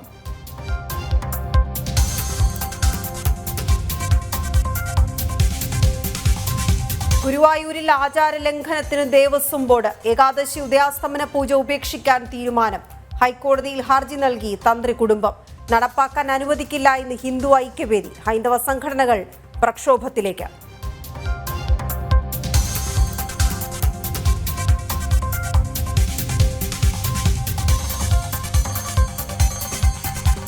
വഖഫ് വിഷയത്തിൽ സംയുക്ത സമരത്തിന് ക്രൈസ്തവ സഭകൾ, രൂപതകളും അണിനിരക്കും. തലസ്ഥാനത്ത് നാളെ പ്രാർത്ഥനാ സംഗമം.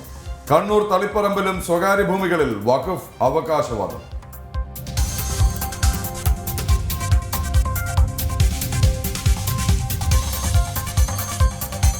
IAS തലപ്പത്തെ തമ്മിലടി തീരുന്നില്ല. ജയതിലകിനെതിരെ മുഖ്യമന്ത്രിക്ക് പരാതി നൽകാൻ N പ്രശാന്ത്. പ്രശാന്തിനെ പുറത്തു ചാടിക്കാൻ ഒരു വിഭാഗം. സെക്രട്ടേറിയറ്റ് ലഹളയിൽ ഇടപെടാതെ സർക്കാർ.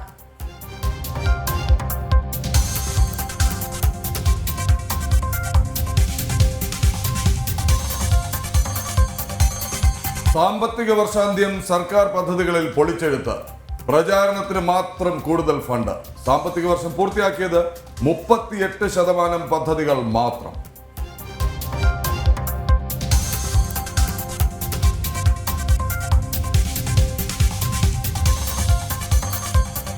സംസ്ഥാന സ്കൂൾ കായികമേളയ്ക്ക് ഇന്ന് കൊടിയിറക്കം. അത്ലറ്റിക്സിൽ മലപ്പുറവും പാലക്കാടും ഒപ്പത്തിനൊപ്പം. ഗെയിംസിൽ തിരുവനന്തപുരം ജേതാക്കൾ.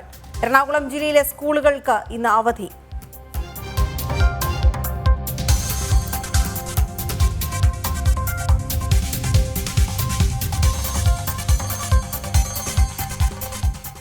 വഖഫ് വിഷയത്തിൽ സംയുക്ത സമരത്തിന് തയ്യാറെടുക്കുകയാണ് ക്രൈസ്തവ സഭകളും വിവിധ രൂപതകളും. സഭാധ്യക്ഷന്മാരും വൈദികരും സമരത്തിന്റെ നേതൃത്വം ഏറ്റെടുക്കും. മുഖ്യമന്ത്രിയുടെ നേതൃത്വത്തിലുള്ള ഉന്നതതല യോഗത്തിന് ശേഷമായിരിക്കും തീരുമാനം. സംസ്ഥാന വ്യാപകമായി പ്രതിഷേധ സംഗമവും സംഘടിപ്പിക്കും. അഖിൽ പാലോട്ടുമടം അല്പസമയത്തിനും നമ്മളൊപ്പം ചേരും. വീണ, ഇത് ഇപ്പോൾ ഒരു കൃത്യമായ ട്രാക്കിലേക്ക് വരികയാണ്. ആരും ശ്രദ്ധിക്കാതിരുന്ന ഒരു നാടിന്റെ ശബ്ദം, 600ഓളം കുടുംബങ്ങളുടെ വേദന, അവരുടെ കരച്ചിൽ. ജനം TV വേണ്ടി വന്നു അത് സമൂഹ മധ്യത്തിൽ എത്തിക്കാൻ, കേൾക്കേണ്ടവരെ കേൾപ്പിക്കാൻ, അധികൃതരുടെ കണ്ണു തുറക്കാൻ, പ്രതികരിക്കാൻ. 1.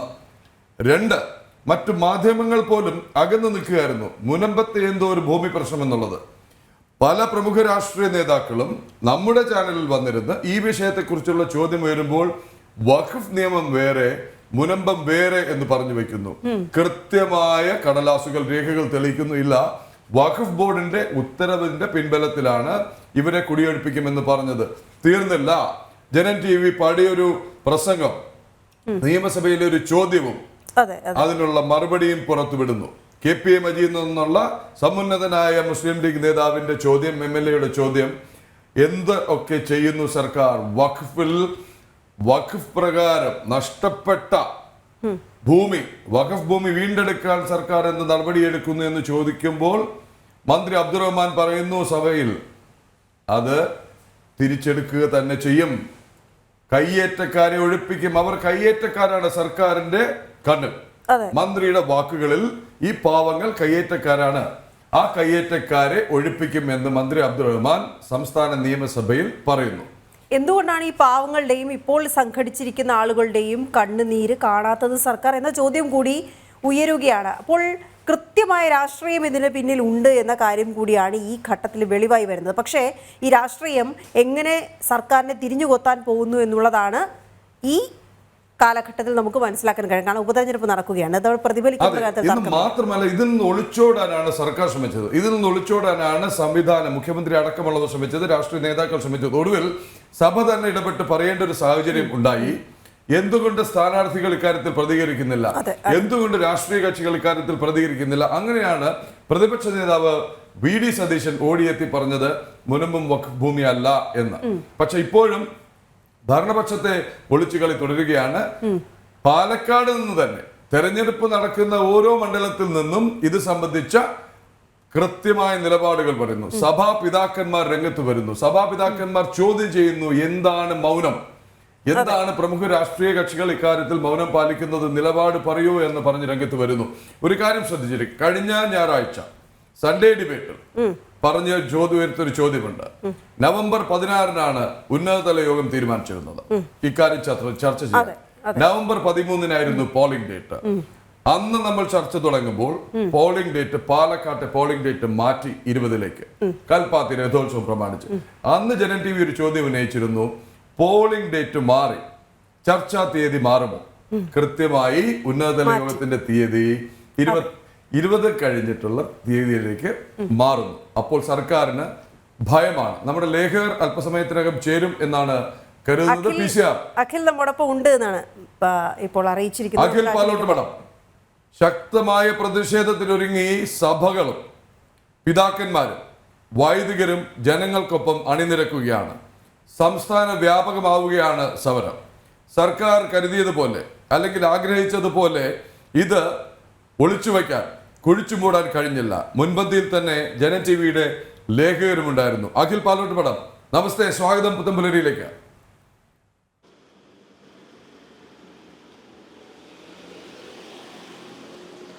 Good morning sir.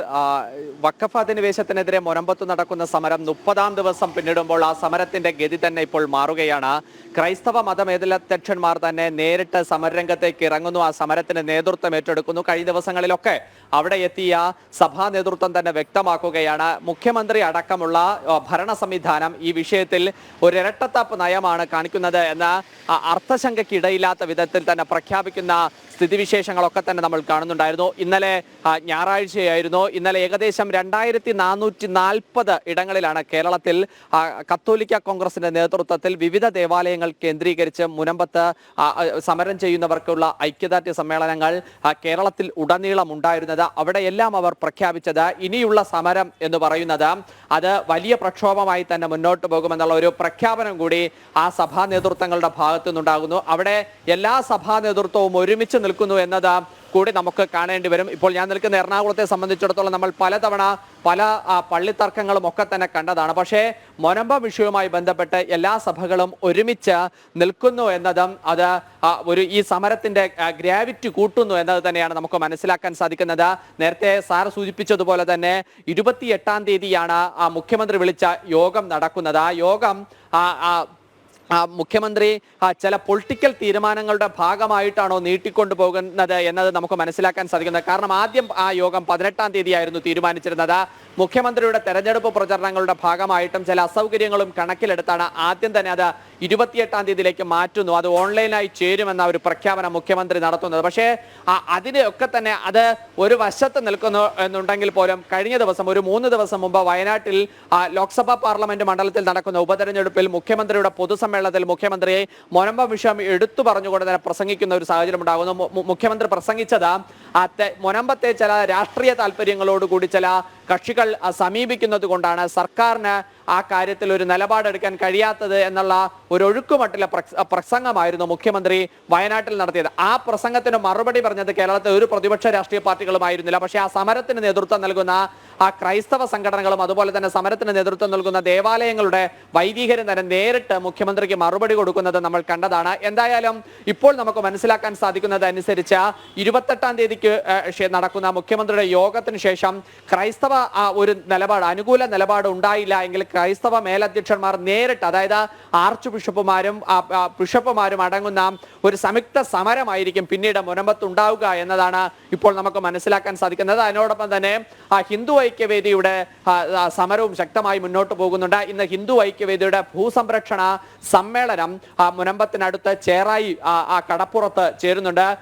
ഹിന്ദു ഐക്യവേദിയുടെ മുഖ്യ സംസ്ഥാന രക്ഷാധികാരിയായിട്ടുള്ള KP ശശികല ടീച്ചർ ആ സമ്മേളനം ഉദ്ഘാടനം ചെയ്യും. സംസ്ഥാന അധ്യക്ഷനായ RV ബാബുവും വർക്കിംഗ് പ്രസിഡന്റായ വത്സൻ തില്ലങ്കേരി അടക്കമുള്ള ഹൈന്ദവ സംഘടനാ നേതാക്കൾ, വിവിധ സാമുദായിക സമരസമിതി അടക്കമുള്ളവരുടെയൊക്കെ പ്രതിനിധികൾ ആ സമ്മേളനത്തിന്റെ ഭാഗമാകും. കഴിഞ്ഞ ദിവസം ഹിന്ദു ഐക്യവേദിയുടെ നേതൃത്വത്തിൽ ജനകീയ കൺവെൻഷൻ ഉണ്ടായിരുന്നു. അതിൽ വലിയ പ്രഖ്യാപനമുണ്ടായിരുന്നു. തുടർ ദിവസങ്ങളിലൊക്കെ തന്നെ സമരം ഉണ്ടാകുമെന്ന് ഹിന്ദു ഐക്യവേദി പ്രഖ്യാപിച്ചിരുന്നതുമാണ്.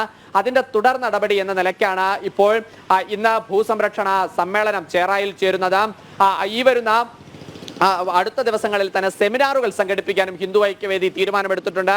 തിരുവനന്തപുരം, തൃശൂർ, കോഴിക്കോട് ജില്ലകളിലായിരിക്കും ഹിന്ദു ഐക്യവേദിയുടെ നേതൃത്വത്തിൽ ഈ വഖഫിന്റെ നിയമ ഭേദഗതിയെ പറ്റിയും അതുപോലെ തന്നെ ഈ കരിറ്റ് നിയമം റദ്ദാക്കണമെന്ന ആവശ്യവും മുന്നോട്ട് വെച്ചുകൊണ്ടുള്ള ഹിന്ദു ഐക്യവേദിയുടെ സെമിനാർ നടക്കുക. അതിനുശേഷം ഡിസംബർ 2 മുതൽ ഹിന്ദു ഐക്യവേദിയുടെ നേതൃത്വത്തിൽ തന്നെ താലൂക്ക് അടിസ്ഥാനത്തിലും പഞ്ചായത്ത് അടിസ്ഥാനത്തിലും ജാഗ്രതാ സമ്മേളനം നടത്തും എന്ന തീരുമാനവും ഇപ്പോൾ ഹിന്ദു ഐക്യവേദി എടുത്തിട്ടുണ്ട് എന്നതാണ് നമുക്ക് അറിയാൻ സാധിക്കുന്നത്. അതായത് ഈ നവംബർ മാസം മുതൽ ഡിസംബർ വരെയും ഈ വഖഫുമായി ബന്ധപ്പെട്ട വഖഫിന്റെ കരിനിയമങ്ങൾ റദ്ദ് ചെയ്യണമെന്ന ആവശ്യം മുന്നോട്ട് വെച്ചുകൊണ്ടുള്ള സമരങ്ങൾക്ക് നേതൃത്വം നൽകാൻ ഹിന്ദു ഐക്യവേദിയും തീരുമാനമെടുത്തിട്ടുണ്ട്. അതിനോടൊപ്പമാണ് ഞാൻ നേരത്തെ സൂചിപ്പിച്ചതുപോലെ മതമേലധ്യക്ഷന്മാർ തന്നെ, ക്രൈസ്തവ വൈദികർ തന്നെ ഈ സമരത്തിന് നേതൃത്വമായി എത്തുന്നു എന്നതും ഏറെ ശ്രദ്ധേയമായ കാര്യമാണ്. പ്രദീപിള്ള, വീണ. അഖിൽ, ഇത് ഒരു വലിയ ജനസമൂഹത്തിന്റെ പ്രശ്നമായി മാറി. അതവർ പലപ്പോഴായി പ്രകടിപ്പിക്കുന്നു. അവിടെ പന്തൽ കെട്ടി സമരമിരിക്കുന്നു. സർക്കാർ തിരിഞ്ഞു നോക്കുന്നില്ല.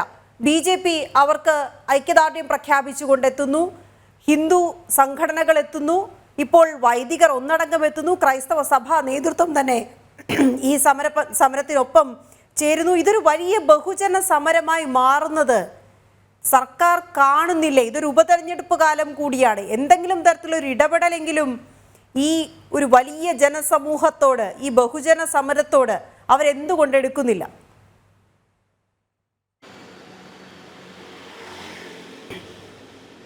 വീണ, നമ്മൾ കേരളത്തിന്റെ രാഷ്ട്രീയ പശ്ചാത്തലം എടുത്തു പരിശോധിച്ച് നോക്കിയാൽ നമുക്ക് അറിയാവുന്നതാണ്. കേരളത്തിൽ നിരവധി ഭൂസമരങ്ങൾ നമ്മൾ കണ്ടിട്ടുള്ളതാണ്. ചെങ്ങറയിലടക്കം തുടങ്ങിയ ഭൂസമരം കേരളത്തിന്റെ രാഷ്ട്രീയ പൊതുമണ്ഡലത്തിൽ ഇന്നും നേർക്കാഴ്ചയായി നിൽക്കുന്ന ഒരു കാഴ്ചയുണ്ട്. കാരണം അവിടെ വർഷങ്ങളായി താമസിച്ചു വരുന്ന അല്ലെങ്കിൽ അവിടെ കരമടച്ചു വരുന്ന ആൾക്കാരെയൊക്കെ തന്നെ ഇതിനു മുമ്പും പല സർക്കാരുകൾ കേരളത്തിൽ മാറി മാറി ഭരണത്തിലെത്തിയ സർക്കാരുകളെല്ലാം തന്നെ ഇതുപോലെ നിരാരംഭരായിട്ടുള്ള സാധാരണക്കാരായിട്ടുള്ള ജീവിക്കാൻ വലിയ മാർഗങ്ങളൊന്നുമില്ലാത്ത സാധാരണക്കാരെ പലതവണ പല പേരിൽ ഇറക്കി വിടുന്ന കാഴ്ചയൊക്കെ കേരളത്തിന്റെ ചരിത്രങ്ങളുടെ ആ പുസ്തകം പരിശോധിച്ച് നോക്കിയാൽ നമുക്ക് കാണാൻ സാധിക്കും. ഇതിൽ വീണ സൂചിപ്പിച്ചതുപോലെ തന്നെ മുനമ്പത്ത് സംഭവം എന്ന് പറയുന്നത് 610 കുടുംബങ്ങളാണ് ആ മുനമ്പത്ത് ഈ വഖഫ് അധിനിവേശത്തിൽ തുടർന്ന് ഭൂമി നഷ്ടപ്പെടുന്ന അല്ലെങ്കിൽ കിടപ്പാടം നഷ്ടപ്പെടുന്ന, തങ്ങൾ ഇത്രയും കാലം കഷ്ടപ്പെട്ട് ഒരുക്കുകൂട്ടി സമ്പാദിച്ച സമ്പാദ്യം മുഴുവനെല്ലാം ഒരു വെള്ളപ്പേപ്പറിൽ വഖഫിന്റെയാണ് എന്ന്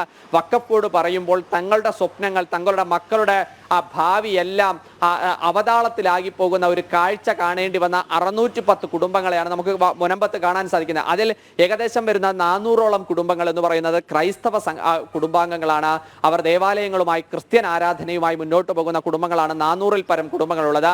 200-ൽ പരം കുടുംബങ്ങൾ എന്ന് പറയുന്നത് ധീരവ സമുദായത്തിന്റെയും SNDPയുടെയും ഹിന്ദു സമൂഹത്തിൽപ്പെടുന്ന കുടുംബങ്ങളുമാണ്. അങ്ങനെ ഹിന്ദു ക്രൈസ്തവ മേഖലയായിട്ടുള്ള ഒരു പ്രദേശമാണ് ഈ ചേറായി മുതൽ മുനമ്പത്തേക്ക് ഈ സമരം നടക്കുന്ന പ്രദേശം എന്ന് പറയുന്നത്. അവിടെയാണ് ഒരു ക്രിസ്ത്യാനി, അവർ നേരത്തെ ആ സമരത്തിന് നേതൃത്വം നൽകുന്നവർ പോലും പറഞ്ഞു, ഇസ്ലാമിക മതവിശ്വാസികൾ പോലും ഇല്ലാത്ത ഒരു പ്രദേശത്താണ് ഇത്തരത്തിൽ വഖഫിന്റെ ഭൂമിയാണ് എന്ന ഒരു പ്രചരണം നടത്തി വഖഫ് ഈ ഭൂമി ഏറ്റെടുക്കാൻ വേണ്ടി ഒരു നിലപാട് സ്വീകരിക്കുന്നത്. അവിടെയാണ് കുട്ടികളടക്കം, അമ്മമാരടക്കം, വയോധികരടക്കം, വൃദ്ധജനങ്ങളടക്കം ഉള്ളവരെല്ലാവരും ആ ദേവാലയത്തിന് മുമ്പിൽ കുടിൽ കെട്ടി ആ പ്രതിഷേധവുമായി രംഗത്തെത്തുന്നത്. ഈ 30 ദിവസം കഴിഞ്ഞു പോകുന്നതിനിടയ്ക്ക് BJPയുടെ സംസ്ഥാന അധ്യക്ഷനെത്തി, കുമ്മനം രാജശേഖരൻ എത്തി, PC ജോർജ് എത്തി, ഷോൺ ജോർജ് എത്തി, അങ്ങനെ BJPയുടെ ഒരു നേതൃത്വ നിരയെത്തി. ഇന്നലെ പാലക്കാട്ട് തെരഞ്ഞെടുപ്പിന്റെ പ്രചരണത്തിന്റെ കൊടുമ്പിരി കൊട്ട് ഏറ്റവും അവസാനം കൊട്ടിക്കലാശത്തിലേക്ക് ആ തെരഞ്ഞെടുപ്പിന്റെ കീപ് ടൈമിൽ നിൽക്കുമ്പോൾ പോലും BJPയുടെ സംസ്ഥാന ജനറൽ സെക്രട്ടറിയും NDA സ്ഥാനാർത്ഥിയുമായ പാലക്കാട്ട് NDA സ്ഥാനാർത്ഥിയുമായ ശ്രീ കൃഷ്ണകുമാർ എത്തുന്നു. ഹൈന്ദവ സംഘടനാ പ്രതിനിധികളായിട്ട് ശശികല ടീച്ചർ എത്തുന്നു, വത്സൻ തില്ലങ്കേരി എത്തുന്നു, RV ബാബു എത്തുന്നു. അങ്ങനെ നിരവധിയായ ഹൈന്ദവ സംഘടനാ നേതൃത്വം എത്തുന്നു. പ്രതിപക്ഷ സംഘടനയുടെ ഭാഗത്ത് നിന്നും, അതായത് കോൺഗ്രസിന്റെയും UDFന്റെ ചില നേതാക്കൾ എത്തുന്നെങ്കിൽ പോലും അവർക്ക് അവരോട് പറയാൻ പറ്റാത്ത ചില കാര്യങ്ങളുണ്ട്. കാരണം നമ്മൾ പലതവണ ചർച്ച ചെയ്തിട്ടുള്ളതാണ്, കേരള നിയമസഭയിൽ മുനമ്പം അല്ലെങ്കിൽ വഖഫുമായി ബന്ധപ്പെട്ട് പ്രമേയം പാസ്സാകുമ്പോൾ 99 ഇടത് MLA-മാരും അതുപോലെ തന്നെ 40, ഇപ്പോൾ 39 UDF MLA-മാരും ഒരുപോലെ സംയുക്തമായ പ്രമേയം പാസ്സാക്കുന്നു. പക്ഷേ അതിൽ ആ മുനമ്പത്തെ പ്രദേശവാസികൾ പോലും നമ്മളുടെ ജനസഭ അവിടെ നടക്കുന്ന സമയത്ത് നമ്മളോട് തന്നെ, നമ്മളുടെ ചാനലിൽ തന്നെ അവർ പറഞ്ഞത്, അവിടുത്തെ സിറ്റിംഗ് MLA, അതായത് വൈപ്പിൻ നിയോജക മണ്ഡലത്തിലെ CPIയുടെ MLA ആയ ഉണ്ണികൃഷ്ണൻ പോലും ഇവരുടെ പ്രശ്നങ്ങൾക്ക് പരിഹാരം കാണുന്നതിലേക്ക് വേണ്ടി ഒരു വിയോജിപ്പ് പോലും രേഖപ്പെടുത്തിയില്ല എന്ന വിമർശനം നമ്മളുടെ ജനസഭയിൽ തന്നെ അവിടുത്തെ സ്ത്രീകളടക്കമുള്ളവർ ഉന്നയിച്ചതുമാണ്. അങ്ങനെ വലിയൊരു ജനകീയ സമരമാണ് മുനമ്പത്ത് നടക്കുന്നത്. കാരണം ആ സമരത്തെ കഴിഞ്ഞ ദിവസങ്ങളിലൊക്കെ തന്നെ വഖഫിന്റെ ചെയർമാൻ MK സക്കീർ സൂചിപ്പിച്ചത് അവിടെയുള്ള റിസോർട്ട് മാഫിയകൾ, നമുക്കറിയാവുന്നതുപോലെ കേരളത്തിലെ തീരദേശ പ്രദേശങ്ങൾ എടുത്തു നോക്കിയാൽ കോവളവും അതുപോലെ എന്ന് തിരുവനന്തപുരത്ത് പറയുന്നത് പോലെ എറണാകുളത്തെ ഏറ്റവും പ്രധാനപ്പെട്ട ഒരു ടൂറിസ്റ്റ് പ്ലേസ് ആണ് ചിറായി ബീച്ച് എന്ന് പറയുന്നത്. അവിടെയുള്ള റിസോർട്ട് മാഫിയകളുടെ അല്ലെങ്കിൽ അവരെ സഹായിക്കുന്നതിലേക്ക് വേണ്ടി, അവരുടെ കയ്യേറ്റങ്ങളെ ഒളിപ്പിക്കുന്നതിലേക്ക് വേണ്ടിയാണ് ഈ സമരമെന്ന ഒരു അധിക്ഷേപം പോലും വഖഫ് ബോർഡ് ചെയർമാന്റെ ഭാഗത്തു നിന്നുണ്ടാകുന്നത്. അതിനെയെല്ലാം എതിർത്ത്, അതിനെയെല്ലാം പ്രതിരോധിച്ച് നിൽക്കുന്ന ഒരു ജനകീയ സമരസമിതിയെ നമുക്ക് അവിടെ കാണാൻ സാധിക്കും. അവർക്ക് ഒരു രാഷ്ട്രീയ പിന്തുണ നൽകുന്നത് ആര് എന്ന ചോദ്യത്തിന് ഉത്തരം എന്ന് പറയുന്നതാണ് BJP. അവർക്ക് ഒരു ശക്തി നൽകുന്ന, മനോബലം നൽകുന്ന സംഘടന ഏത് എന്ന് ചോദിച്ചാൽ അത് ഹിന്ദു ഐക്യവേദി എന്ന് നമുക്ക് പറയേണ്ടി വരും. എന്തായാലും ആ സമരത്തെ അവർ ഒരു തെരഞ്ഞെടുപ്പ് കാലമായിട്ട് പോലും ഒരു ഉപതെരഞ്ഞെടുപ്പ് നടക്കുന്നു, അവിടെ വന്ന വൈദികർ ഒന്നടങ്കം അവരെ വന്നെത്തിയ സമരത്തിൽ ജനകീയമായി പങ്കെടുക്കുന്ന എല്ലാവരും തന്നെ അവിടെ പ്രഖ്യാപിക്കുന്നതൊക്കെ തന്നെ നമ്മൾ കണ്ടതാണ്. തെരഞ്ഞെടുപ്പ് സമയത്ത് മാത്രം നമ്മളോട് സ്നേഹം കാണിക്കുന്നവർ പോലും ഒരു തെരഞ്ഞെടുപ്പ് കാലഘട്ടമായിട്ട് പോലും ആ ഒരു മാന്യത പോലും കാണിക്കുന്നില്ല എന്ന ഒരു നിലപാട് പോലും അവിടുത്തെ സമരസമിതിയുടെ ഭാഗമായി നിൽക്കുന്നവർ എടുക്കുന്നതൊക്കെ നമ്മൾ കണ്ടതാണ്. എന്തായാലും ഞാൻ നേരത്തെ സൂചിപ്പിച്ചതുപോലെ മുനമ്പത്ത് ജനകീയ സമരം 30 നാൾ പിന്നിടുമ്പോൾ അതിന് 300 ആയാലും 3 വർഷമായാലും അതെത്ര മുന്നോട്ട് പോയാലും അവർക്ക് ഈ നിയമങ്ങൾ, കരിനിയമങ്ങൾ മാറ്റി അവരുടെ സ്വന്തം ഭൂമി അവർ കരം തീർക്കുന്ന, അവർ പാട്ടം തീർക്കുന്ന ആ ഭൂമി സ്വന്തമായി ലഭിക്കുന്നത് വരെ സമരവുമായി മുന്നോട്ട് പോകും എന്ന് തന്നെയാണ് അവിടുത്തെ സമരസമിതി പ്രഖ്യാപിച്ചിട്ടുള്ളത്. ഓരോ അമ്മമാരോട് ചോദിച്ചാലും, സ്ത്രീകളോട് ചോദിച്ചാലും, കുട്ടികളോട് ചോദിച്ചാലും വഖഫ് നിയമപ്രകാരം അവരുടെ ഭൂമി കയ്യേറുമ്പോൾ ഉണ്ടാകുന്ന ബുദ്ധിമുട്ടുകൾ അവിടുത്തെ ഒരു ചെറിയ കുട്ടികളോട്, ഒരു സ്കൂൾ കുട്ടിയോട് പോലും നമ്മൾ മൈക്ക് വെച്ച് ചോദിച്ചാൽ ആ കുട്ടി വെല്ലായിട്ട് നന്നായി പറയാൻ കരുത്തുള്ള ഒരു യുവസമൂഹമായി അവിടുന്ന് വരുന്നു എന്നതും നമുക്ക് ഒരു പ്രതീക്ഷയോടെ കാണേണ്ടത് തന്നെയാണ്. വീണ, ശ്രീ അഖിൽ പാലോട്ടുമടൻ ചൂണ്ടിക്കാട്ടിയ വളരെ പ്രസക്തമായ ഒരു കാര്യം, ഇത് സംബന്ധിച്ച ചർച്ചകളൊക്കെ വന്നപ്പോൾ പല സംഘടനാ നേതാക്കളും പറഞ്ഞത് എന്താണ്, മുനമ്പത്തെ ജനങ്ങളുടെ കണ്ണുനീർ കാണുന്നുണ്ട്, മുനമ്പത്തെ ജനങ്ങളെ കുടിയൊഴിപ്പിക്കില്ല, മുനമ്പത്തെ ജനങ്ങൾക്ക് കിടപ്പാടം ഉണ്ടാക്കാനുള്ള സൗകര്യം ചെയ്തു കൊടുക്കും.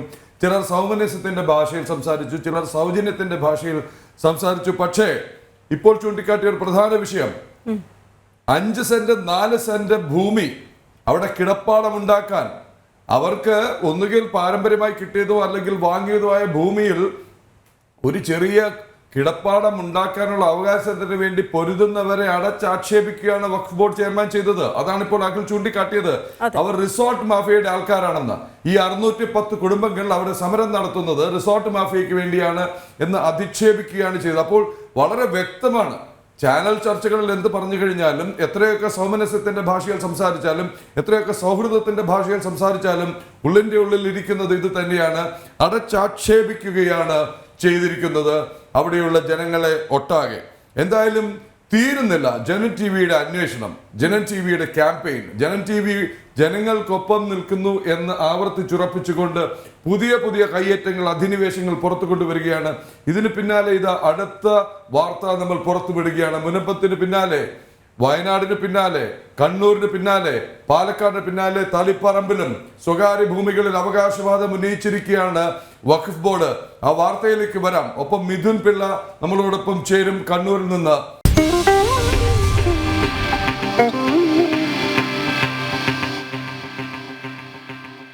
അപ്പോൾ ആ സൂചിപ്പിച്ച വാർത്തയിലേക്കാണ് ഇനി പോകുന്നത്. മുനമ്പത്തിന് പിന്നാലെ കണ്ണൂർ തളിപ്പറമ്പിലും സ്വകാര്യ ഭൂമികളിൽ അവകാശവാദം ഉന്നയിച്ച് വഖഫ് ബോർഡ്. തളിപ്പറമ്പ് നഗരത്തിന്റെ വിവിധ ഭാഗങ്ങളിലുള്ള നിരവധി പേർക്കാണ് വഖഫ് ബോർഡിന് നോട്ടീസ് ലഭിച്ചിരിക്കുന്നത്. ആദ്യം നമുക്ക് ഈ നോട്ടീസ് ലഭിച്ച വ്യക്തിയുടെ പ്രതികരണം കേൾക്കാം. പിടിച്ചു പറിച്ചിട്ട് പള്ളിക്കാവ ഉണ്ടാക്കി കൊടുക്കുന്നത് ഇസ്ലാമിന്റെ ഭാഗമല്ല, അത് ഇസ്ലാമിനെ പറ്റി അറിയാത്തതിന്റെ ഭാഗമാണ്. ഇസ്ലാമിനെ അറിയുന്ന ഒരുത്തിനും അത് ചെയ്യില്ല. ഇനി ഏതെങ്കിലും ഒരു കാരണവശാൽ അങ്ങനെ സംഭവിച്ചു എന്ന് തന്നെ വെച്ചോ, എങ്കിൽ തന്നെ പള്ളി അത് ആ സൗഹാർദ്ദത്തിന് മേലെ വിട്ടുകൊടുക്കേണ്ടത്. കാരണം അവൻ്റെ വിഷമം വേദനിക്കുന്നത് ഇങ്ങോട്ട് സ്വീകരിക്കാൻ പാടില്ല. ഇവിടെ നടക്കുന്നത് മഹാത്തമ്മാടിത്താണ്. കാരണം നിങ്ങൾ ആലോചിച്ച് നോക്കി, ഇതൊക്കെ തന്നെ ഓരോരുത്തരും ഇന്നുള്ള ആളെല്ലാം അധ്വാനിച്ച് പൈസ കൊടുത്ത് വാങ്ങിച്ച സ്വത്തുക്കളാണ്. വഖഫിൽ നിന്നോ അല്ലെങ്കിൽ മറ്റൊന്നിൽ നിന്ന് എടുത്തതല്ല. പിന്നെ എങ്ങനെയാണ് ഇവർ നമ്മളിടുന്ന് ഇത് പിടിച്ചു പറിക്കുന്നതിൻ്റെ ഉദ്ദേശം? പിടിച്ചു പറിക്കൽ ഇസ്ലാമിൽ പാടുണ്ടോ? വഖഫിന് പാടില്ല. നമ്മൾ വഖഫിൻ്റെ പിടിച്ചു പറിച്ചിട്ടുണ്ടെങ്കിൽ ഞങ്ങൾക്ക് തിരിച്ചു പിടിക്കാം. ഓക്കെ, നമ്മൾ തിരിച്ചു പിടിച്ചായിട്ട് നിങ്ങൾക്ക് കാണിച്ചു തരാൻ പറ്റുമോ? നമ്മളെ മുൻ തലമുറ പിടിച്ച് അങ്ങനെ കയറി പിടിച്ചതായിട്ട് നിങ്ങൾക്ക് കാണിച്ചു തരാൻ പറ്റുമോ? അതിന് മുൻ തലമുറ, എത്രയോ തലമുറകൾക്ക് മുമ്പേ. മിഥുൻ പിള്ള ചേരുന്നുണ്ട് വിവരങ്ങളുമായി. മിഥുൻ, ഇതിപ്പോൾ ആര് എന്ന് നോക്കാതെ എല്ലാ ഭൂമിയും എല്ലായിടത്തു നിന്നും ഇങ്ങനെ നോട്ടീസ് കൊടുത്ത്, നേരത്തെ സൂചിപ്പിക്കുന്നുണ്ടായിരുന്നു ഇങ്ങനെയെല്ലാം അവകാശവാദം ഉന്നയിച്ചുകൊണ്ട് അവർ എന്താണ് ഉദ്ദേശിക്കുന്നത്? വെറും അവകാശവാദമല്ല, അതിന് നോട്ടീസ് നൽകുകയാണ്. ഇപ്പോൾ നോട്ടീസ് കൈപ്പറ്റിയ ഒരാളുടെ വികാരമാണ് നമ്മൾ കണ്ടത്. ഇങ്ങനെയുള്ള ഒട്ടേറെ പേർ ഒരുപക്ഷെ ഈ സമുദായത്തിനുള്ളിൽ നിന്ന് തന്നെ ഇങ്ങനെയുള്ള പ്രശ്നങ്ങൾ ഉയർന്നു വരുന്നൊരു സാഹചര്യം കാണാം. അവിടെ സമുദായത്തിൻ്റെതെന്നോ ഒരു ജാതി മത പ്രശ്നങ്ങളോ അല്ല, ജനങ്ങളുടെ കിടപ്പാടം നഷ്ടപ്പെടുന്ന ആളുകളുടെ നിലവിളികളാണ് നമ്മൾ കേട്ടുകൊണ്ടിരിക്കുന്നത്. ഈ നോട്ടീസ് ലഭിച്ച വ്യക്തിയുടെ അനുഭവം എന്താണ്? മറ്റ് എത്ര പേർക്ക് അവിടെ ഇങ്ങനെ നോട്ടീസ് ലഭിച്ചിട്ടുണ്ട്?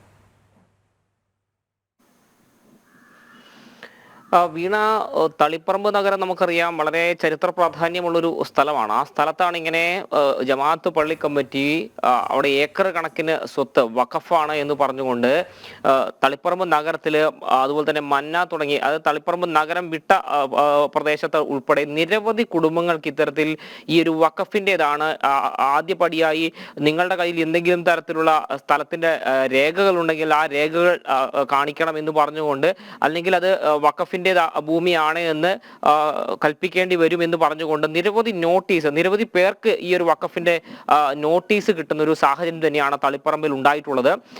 ഈ പള്ളി അധികാരികൾ പറയുന്ന ഒരു കാര്യമുണ്ട്. അതായത് കുറെ 2 വർഷം മുന്നേ തുടങ്ങിയ ഒരു പ്രവർത്തനത്തിന്റെ ഫലമായിട്ടാണ് ഇത്തരത്തിൽ തളിപ്പറമ്പ് നഗരത്തിലെയും അതിന്റെ സമീപ പ്രദേശത്തുള്ള ആളുകൾക്ക് ഇത്തരത്തിൽ വഖഫ് ബോർഡിന്റെ നോട്ടീസ് അയച്ചെന്നൊരു വിശദീകരണം അവർ പറയുന്നുണ്ട്. എന്നാൽ പോലും കാലാകാലങ്ങളായി കൈമാറി വന്ന ഭൂമി, വില കൊടുത്തു വാങ്ങിയ ഭൂമി, ഈ ഭൂമിക്ക് മേൽ ഒരു സുപ്രഭാതത്തിൽ വഖഫ് ബോർഡ് അവകാശവാദം ഉന്നയിക്കുമ്പോൾ എന്ത് ചെയ്യണമെന്നറിയാതെ നിൽക്കുന്ന ഒരു സാഹചര്യം തന്നെയാണ് അവിടുത്തെ ജനങ്ങൾക്കുള്ളത്. ഇതിൽ പ്രധാനപ്പെട്ട ഒരു വിശേഷം, ഈ നോട്ടീസ് കിട്ടിയതിൽ ഭൂരിഭാഗവും മുസ്ലിം ലീഗ് പ്രവർത്തകർ അല്ലെങ്കിൽ മുസ്ലിം സമുദായത്തിൽ ഉൾപ്പെട്ട ആളുകളോ തന്നെയാണ്. അതുകൊണ്ട് തന്നെ പല ആളുകളും ഒരു പരസ്യ പ്രതികരണത്തിന് തയ്യാറായിട്ടില്ല. എന്നാൽ പോലും ഈ അധ്വാനിച്ചുണ്ടാക്കിയ ഭൂമിയിന്മേൽ തങ്ങൾക്കൊരു അവകാശവും ഇല്ല എന്ന് വരുന്ന ഒരു സാഹചര്യത്തിൽ ചില ആളുകളെങ്കിലും അതൊരു പരസ്യ പ്രതികരണത്തിലേക്ക് നീങ്ങുന്നൊരു സാഹചര്യം ഉണ്ടായിട്ടുണ്ട്. അതിന്റെ ആദ്യ പടി തന്നെയാണ് ഇപ്പോൾ ആയിരകത്ത് അസു എന്ന് പറയുന്ന വ്യക്തി. അദ്ദേഹം തളിപ്പറമ്പിലെ ഒരു വ്യവസായിയാണ്. അദ്ദേഹമാണ് ഇത്തരത്തിലുള്ള പരസ്യ പ്രതിഷേധവുമായി രംഗത്ത് വരുന്ന ഒരു സാഹചര്യം ഉണ്ടായിട്ടുള്ളത്. ഈ തങ്ങളുടെ രേഖകൾ തെളിയിക്കാൻ വേണ്ടി അടിയാധാരങ്ങൾ ഉൾപ്പെടെ സമർപ്പിച്ചുകൊണ്ട് ഇത് തങ്ങളുടെ ഭൂമിയാണ് എന്ന് തെളിയിക്കാൻ വേണ്ടി ആളുകൾ പെടാപ്പാട് പെടുന്നൊരു സാഹചര്യം തന്നെയാണ് തളിപ്പറമ്പിലുള്ളത്. ഇതിൽ എത്ര പേർക്ക് നോട്ടീസ് അയച്ചു, ഇനി എത്ര പേർക്ക് നോട്ടീസ് വരും എന്നതിനെ സംബന്ധിച്ച് ഇതുവരെ ഒരു വ്യക്തതയില്ല. അവ്യക്തത തന്നെയാണ് ഈ ഒരു വിഷയത്തിൽ ആശങ്ക വർദ്ധിപ്പിക്കുന്ന ഒരു പ്രധാനപ്പെട്ട കാര്യം. കാരണം നിലവിൽ തളിപ്പറമ്പ് നഗരസഭയുടെ പരിസരത്തെ ചില സ്ഥലങ്ങൾ, അതുപോലെ തന്നെ CPM-ന്റെ സഹകരണ ആശുപത്രി ഇരിക്കുന്ന സ്ഥലം, അങ്ങനെ പല സ്ഥലത്തിനും മുകളിലും ഈ വഖഫ് ബോർഡിന്റെ ഒരു അവകാശവാദം ഉന്നയിച്ചിട്ടുണ്ട്. ആ ഒരു പ്രതിസന്ധി ഇപ്പൊ നിലവിലെ സാഹചര്യത്തിൽ ഇതിനെ എങ്ങനെ പ്രതിരോധിക്കണം അല്ലെങ്കിൽ ഇതിനെതിരെ എങ്ങനെ പ്രതികരിക്കണമെന്ന് അറിയാതെ ആളുകൾ നിൽക്കുന്ന ഒരു സാഹചര്യം കൂടിയുണ്ട്. ഏതാണ്ട് 400 ഏക്കറിന് മുകളിൽ ഭൂമിയുണ്ട് എന്ന് ചില വഖഫ് ബോർഡിൻ്റെതാണെന്ന് അവർ അവകാശവാദം ഉന്നയിക്കുന്നതായി പറയപ്പെടുന്നുണ്ട്. 600 ഏക്കറോളം ഭൂമിയുണ്ട് എന്ന് പറയുന്നു. അത്തരത്തിൽ ഈ എത്ര ഭൂമിയുണ്ട് എന്നതിനെ സംബന്ധിച്ചൊരു വ്യക്തതയില്ല, എത്ര പേർക്ക് നോട്ടീസ് കിട്ടി എന്നതിനെ സംബന്ധിച്ചൊരു വ്യക്തതയില്ല, അതുപോലെ തന്നെ ഇനി എത്ര പേർക്ക് നോട്ടീസ് കിട്ടാൻ സാധ്യതയുണ്ട് എന്നതിനെ സംബന്ധിച്ചൊന്നും ഒരു വ്യക്തതയില്ല എന്നുള്ളതാണ് ഈ ഒരു വിഷയത്തിൽ ഏറ്റവും ആശങ്ക വർദ്ധിപ്പിക്കുന്ന ഒരു കാര്യം. ഇതിൽ തന്നെ നോട്ടീസ് ലഭിച്ച വളരെ ചുരുക്കം ചില ആളുകളാണ് ഇതിനെതിരെ രംഗത്ത് വരുന്നൊരു സാഹചര്യം ഉണ്ടായിട്ടുള്ളത്. പലരും തങ്ങളുടെ അടിയാധാരങ്ങൾ ഉൾപ്പെടെ തെളിവായി എടുത്തുകൊണ്ട് കൊച്ചിയിൽ നടന്ന സിറ്റിംഗിൽ കൊണ്ടുപോയി ഇത് തങ്ങളുടെ ഭൂമിയാണെന്ന് തെളിയിക്കേണ്ട ഒരു ഗതികേടിലേക്ക് കൂടി എത്തിച്ചേർന്നിരിക്കുന്നു എന്നുള്ളതാണ് എടുത്തു പറയേണ്ട ഒരു വസ്തുത. വീണ. ഓക്കെ, മിഥുൻ വിവരങ്ങൾ നൽകുകയായിരുന്നു. തളിപ്പറമ്പിൽ എന്താണ് സംഭവിക്കുന്നത്? പുതിയ പുതിയ അധിനിവേശങ്ങൾ വരുന്നു, തീരുന്നില്ല. ഇനി ഇതിൽ നിന്ന് ഒളിച്ചോടാം എന്നായിരുന്നു കയ്യേറിയവരും അവരെ സംരക്ഷിക്കുന്നവരും രാഷ്ട്രീയ നേതൃത്വവും കരുതിയിരുന്നെങ്കിൽ അവർക്ക് തെറ്റി. മുനമ്പം ജനതയ്ക്ക് ഐക്യദാർഢ്യം പ്രഖ്യാപിച്ചിരിക്കുകയാണ് പാലക്കാട് രൂപത. ഇന്ന് അവർ സമരപ്പന്തലിലെത്തും. പാലക്കാട് രൂപത ബിഷപ്പ് മാർ പീറ്റർ കൊച്ചുപുരയ്ക്കൽ അടക്കമുള്ളവരാണ് മുനമ്പത്തെ സമരപ്പന്തലിൽ 11 മണിയോട് എത്തുക. പാലക്കാട് ഉപതെരഞ്ഞെടുപ്പ് അടുത്ത സാഹചര്യത്തിൽ രൂപതയുടെ ഈ സന്ദർശനത്തിന് ഏറെ രാഷ്ട്രീയ പ്രാധാന്യമുണ്ട്. അരുൺ കൊടുങ്ങൂർ ചേരുന്നു പാലക്കാട് നിന്ന്. അരുൺ, സഭ മുന്നിൽ തന്നെ നിന്ന് നയിക്കുകയാണ് അല്ലെ?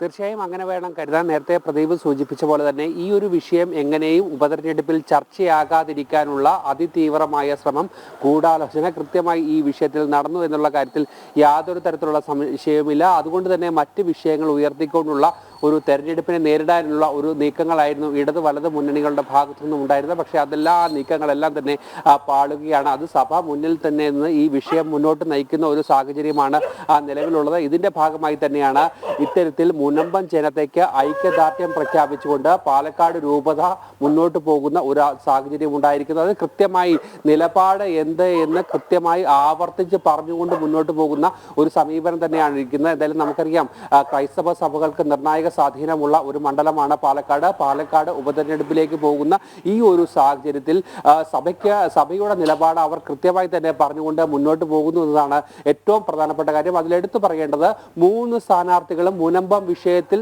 തങ്ങളുടെ നിലപാട് വ്യക്തമാക്കണമെന്നുള്ള ഒരു കൃത്യമായ സന്ദേശം സഭ മുന്നോട്ട് വെച്ചു. ഇതിന്റെ പശ്ചാത്തലത്തിൽ തന്നെ BJP നേരത്തെ തന്നെ NDA സ്ഥാനാർത്ഥി നേരത്തെ തന്നെ നിലപാട് വ്യക്തമാക്കിയിരുന്നു. മുനമ്പം ജനതയ്ക്കൊപ്പമാണ്, അല്ലെങ്കിൽ ഈ വഖഫ് വിഷയവുമായി BJP ഒപ്പം നിൽക്കുമെന്നുള്ള ഒരു വലിയ സന്ദേശം BJPയുടെ സംസ്ഥാന അധ്യക്ഷൻ തന്നെ പറഞ്ഞിരുന്നു. അതോടൊപ്പം തന്നെ C കൃഷ്ണകുമാർ, ഇവിടുത്തെ NDA സ്ഥാനാർത്ഥി, മുനമ്പം ജനതയ്ക്ക് ഐക്യദാർഢ്യം പ്രഖ്യാപിച്ച് മുനമ്പത്ത് എത്തുകയും ആ സമരപ്പന്തലിൽ അവർക്ക് ഐക്യദാർഢ്യം പ്രഖ്യാപിച്ച് സംസാരിക്കുകയും ചെയ്തിരുന്നു. നിയമസഭയിൽ താൻ എത്തുകയാണെങ്കിൽ തങ്ങളുടെ നാവായി മാറുമെന്നുള്ള ഒരു വലിയ സന്ദേശം കൂടി അവിടെ നൽകുന്ന ഒരു സാഹചര്യം ഉണ്ടായിരുന്നു. എന്തായാലും വലിയൊരു ചർച്ചാ വിഷയമായി, ഒരു വലിയ രാഷ്ട്രീയ വിഷയമായി തന്നെ ഈ വഖഫ് വിഷയം പോവുകയാണ്. എന്തായാലും മുനമ്പം മാത്രമല്ല മറ്റിടങ്ങളിലേക്കും ഇത്തരത്തിലുള്ള വഖഫ് ഭീഷണി ഉയരുമ്പോൾ ഈ ഒരു തെരഞ്ഞെടുപ്പിൽ ഈ വിഷയം സജീവ ചർച്ചയാകുമെന്നുള്ള കാര്യത്തിൽ യാതൊരു തരത്തിലുള്ള സംശയവുമില്ല. എന്തായാലും സഭ ഈ വിഷയത്തിൽ കൃത്യമായ, ഏറ്റവും ദൃഢമായ, ശക്തമായ ഒരു നിലപാട് തന്നെ സ്വീകരിച്ചുകൊണ്ട് മുന്നോട്ട് പോവുകയും ചെയ്യുന്നു. അത് പരസ്യമായി പൊതുവേദികൾ തന്നെ പറഞ്ഞുകൊണ്ട് തന്നെയാണ് സഭ മുന്നോട്ട് പോകുന്നത്. കൃത്യമായ രാഷ്ട്രീയ വിമർശനം കൂടി സഭ ഈ വിഷയത്തിൽ മുന്നോട്ട് വെക്കുന്നു. അതിലേറ്റവും പ്രധാനപ്പെട്ട ഒന്ന്, ഈ മുനമ്പത്ത് എത്തിയ രാഷ്ട്രീയ നേതാക്കൾ, അത് ഇടത് വലത് മുന്നണികളുടെ രാഷ്ട്രീയ നേതാക്കൾ, മുനമ്പം ജനതയ്ക്ക് ഒരു കുഴപ്പവും പ്രമേയമില്ല എന്ന് പറയുന്നു. പക്ഷേ നിയമസഭയിൽ ഏകകണ്ഠമായി പ്രമേയം പാസ്സാക്കുമ്പോൾ എന്തുകൊണ്ട് ഒരു അക്ഷരം പോലും മിണ്ടിയില്ല എന്നുള്ള ഏറ്റവും ഗൗരവകരമായ ഒരു ചോദ്യമാണ് കഴിഞ്ഞ ദിവസം സഭ മുന്നോട്ട് വെച്ചത്. ചില നേതാക്കൾ പറയുന്നു 10 മിനിറ്റ് കൊണ്ട്, കേവലം 10 മിനിറ്റ് കൊണ്ട് ഈ മുനമ്പം വിഷയം പരിഹരിക്കാൻ കഴിയുമെന്ന് പറയുന്നു. പക്ഷേ എത്ര ദിവസമായിട്ടും എന്തുകൊണ്ട് ആ 10 മിനിറ്റ് ഈ വിഷയത്തിന് വേണ്ടി മാറ്റിവെച്ചില്ല? ഈ ചോദ്യങ്ങളൊക്കെ തന്നെ കൃത്യമായി കൊള്ളേണ്ടിടത്ത് കൊള്ളുന്നു എന്നുള്ള കാര്യത്തിൽ യാതൊരു തരത്തിലുള്ള സംശയമില്ല. എന്തായാലും സജീവ ചർച്ചയായി ഏറ്റവും വലിയ പ്രചരണ വിഷയമായി തന്നെ മുനമ്പം പാലക്കാട് മാറുകയാണ്. ശരി അരുൺ, ഇത് സംബന്ധിച്ച വാർത്തകളിലേക്കും ഒക്കെ മടങ്ങിയെത്താം.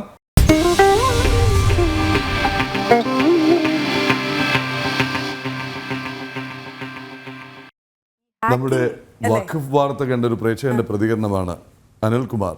ഞാൻ കണ്ണൂരിലാണ്. എൻ്റെ ഓഫീസിലുള്ള എത്രയോ പേർക്ക് വഖഫ് മുനമ്പം എന്ന ഒരു ധാരണയും ഇല്ല. വളരെ സങ്കടകരമാണ്. അനിൽകുമാർജി, ഒറ്റ കാര്യമേ പറയാനുള്ള, അവരോടൊക്കെ ജനൻ TV കാണാൻ പറയുക, വേറെ എവിടെയും കിട്ടില്ല ഇത് സംബന്ധിച്ചുള്ള അപ്ഡേറ്റ്സും വാർത്തകളും. CPM സ്വയം വരുത്തി വെച്ച ഒരു ഈ ഹാക്കിംഗ് എന്ന് പറയുന്നത് ഇപ്പോൾ ഒരു ഫാഷനായി മാറിയിരിക്കുകയാണെന്ന് തോന്നുന്നു. പണ്ട് മോർഫിംഗ് ആയിരുന്നു പറഞ്ഞിരുന്നത്. രാഹുൽ മാങ്കൂട്ടത്തിൻ്റെ പ്രചാരണ വീഡിയോ CPM പേജിൽ പ്രചരിപ്പിച്ചിരിക്കുന്നു. അത് CPM അഡ്മിൻ തന്നെയാണെന്ന് വ്യക്തമായിരിക്കുന്നു. അക്കൗണ്ട് ഹാക്ക് ചെയ്തെന്ന വാദമാണ് ഉയർന്നു വന്നത്. പക്ഷേ ആ വാദം പൊളിയുകയാണ്. വീഡിയോ വന്നതോടെ ജില്ലാ കമ്മിറ്റി അഡ്മിൻ പാനൽ അഴിച്ചു പണിതു എന്നറിയുന്നു.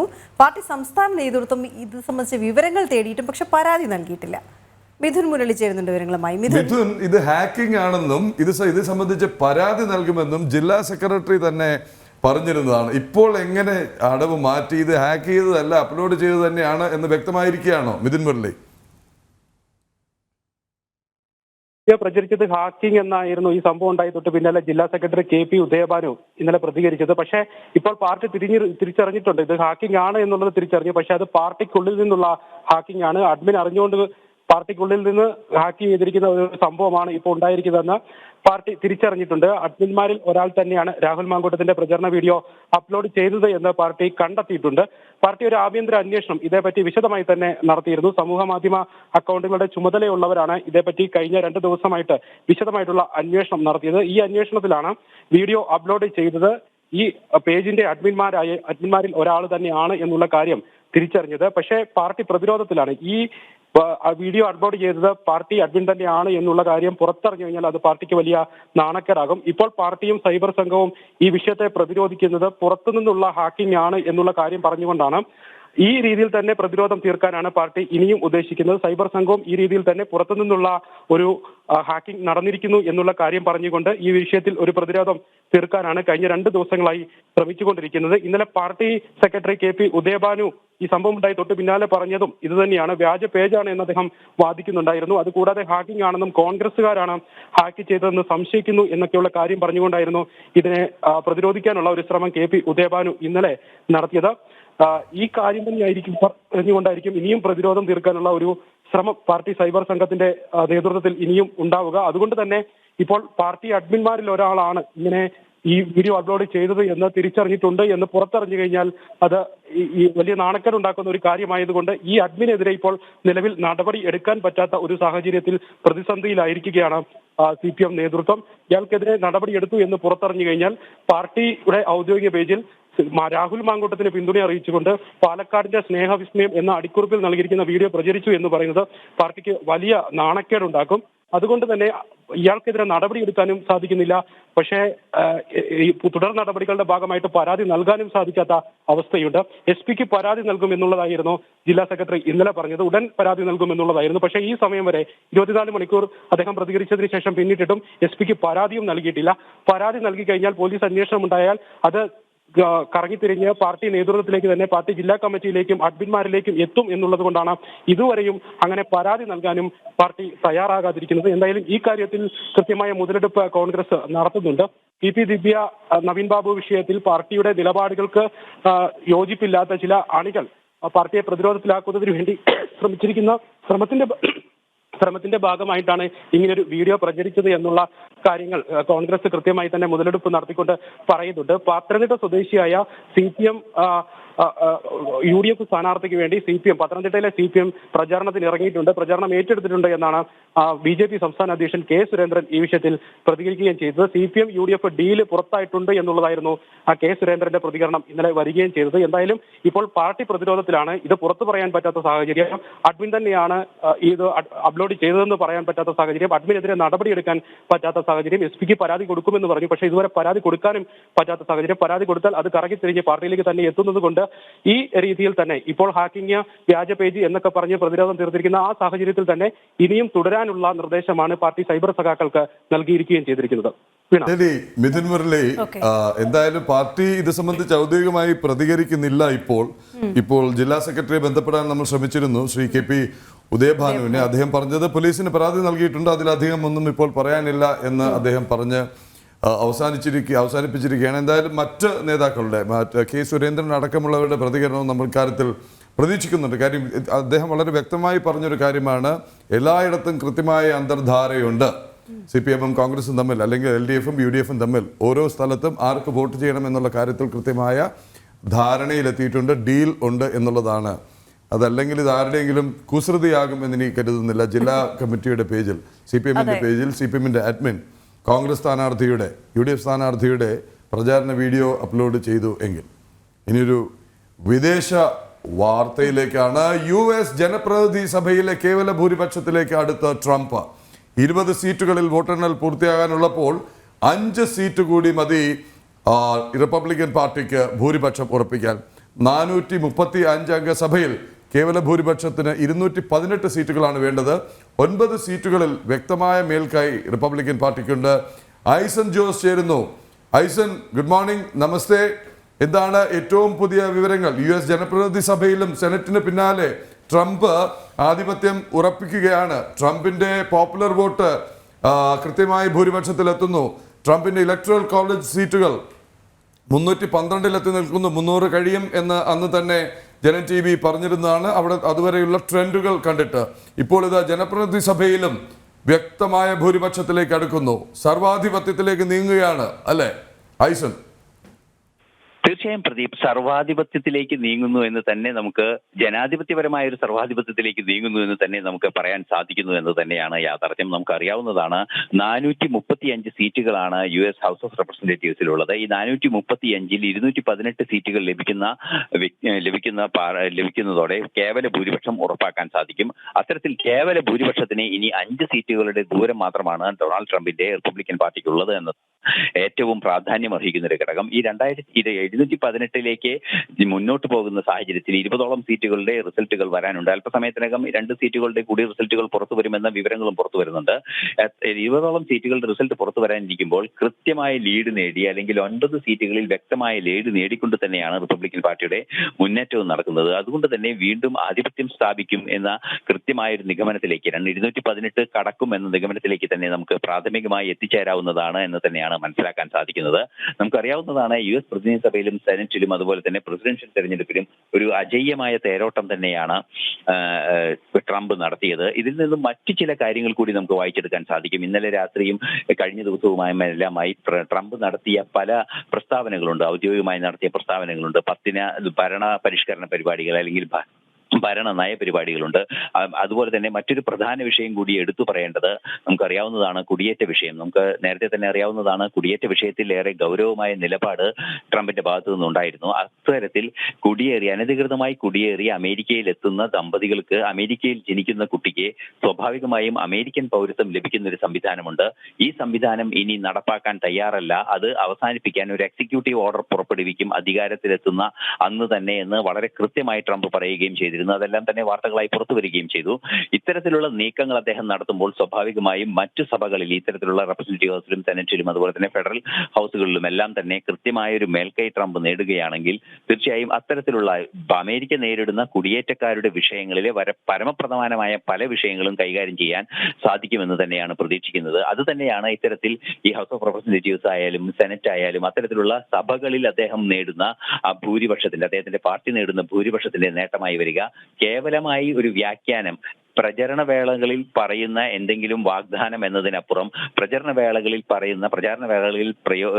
കൃത്യമായി ജനങ്ങളോട് സംവദിക്കുന്ന വാക്കുകൾ നടപ്പാക്കാനുള്ള ഒരു സാധ്യത കൂടി അദ്ദേഹത്തിന് അമേരിക്കയുടെ ജനം നൽകിയിരിക്കുന്നു എന്നാണ് മനസ്സിലാക്കാൻ സാധിക്കുന്നത്. തീർച്ചയായും ഈ 5 സീറ്റുകൾ നേടി കൃത്യമായ ഭൂരിപക്ഷം ഹൗസ് ഓഫ് റെപ്രസെന്റേറ്റീവ്സിലും അദ്ദേഹം സ്ഥാപിക്കുമെന്ന് തന്നെയാണ് നിലവിലെ സൂചനകളിൽ നിന്നും മനസ്സിലാക്കാൻ സാധിക്കുന്നത്. പ്രദീപ്, ശരി, ഇനി ഇത് സംബന്ധിച്ച മറ്റൊരു വാർത്തയിലേക്ക് കൂടി നീങ്ങുകയാണ് വീണ.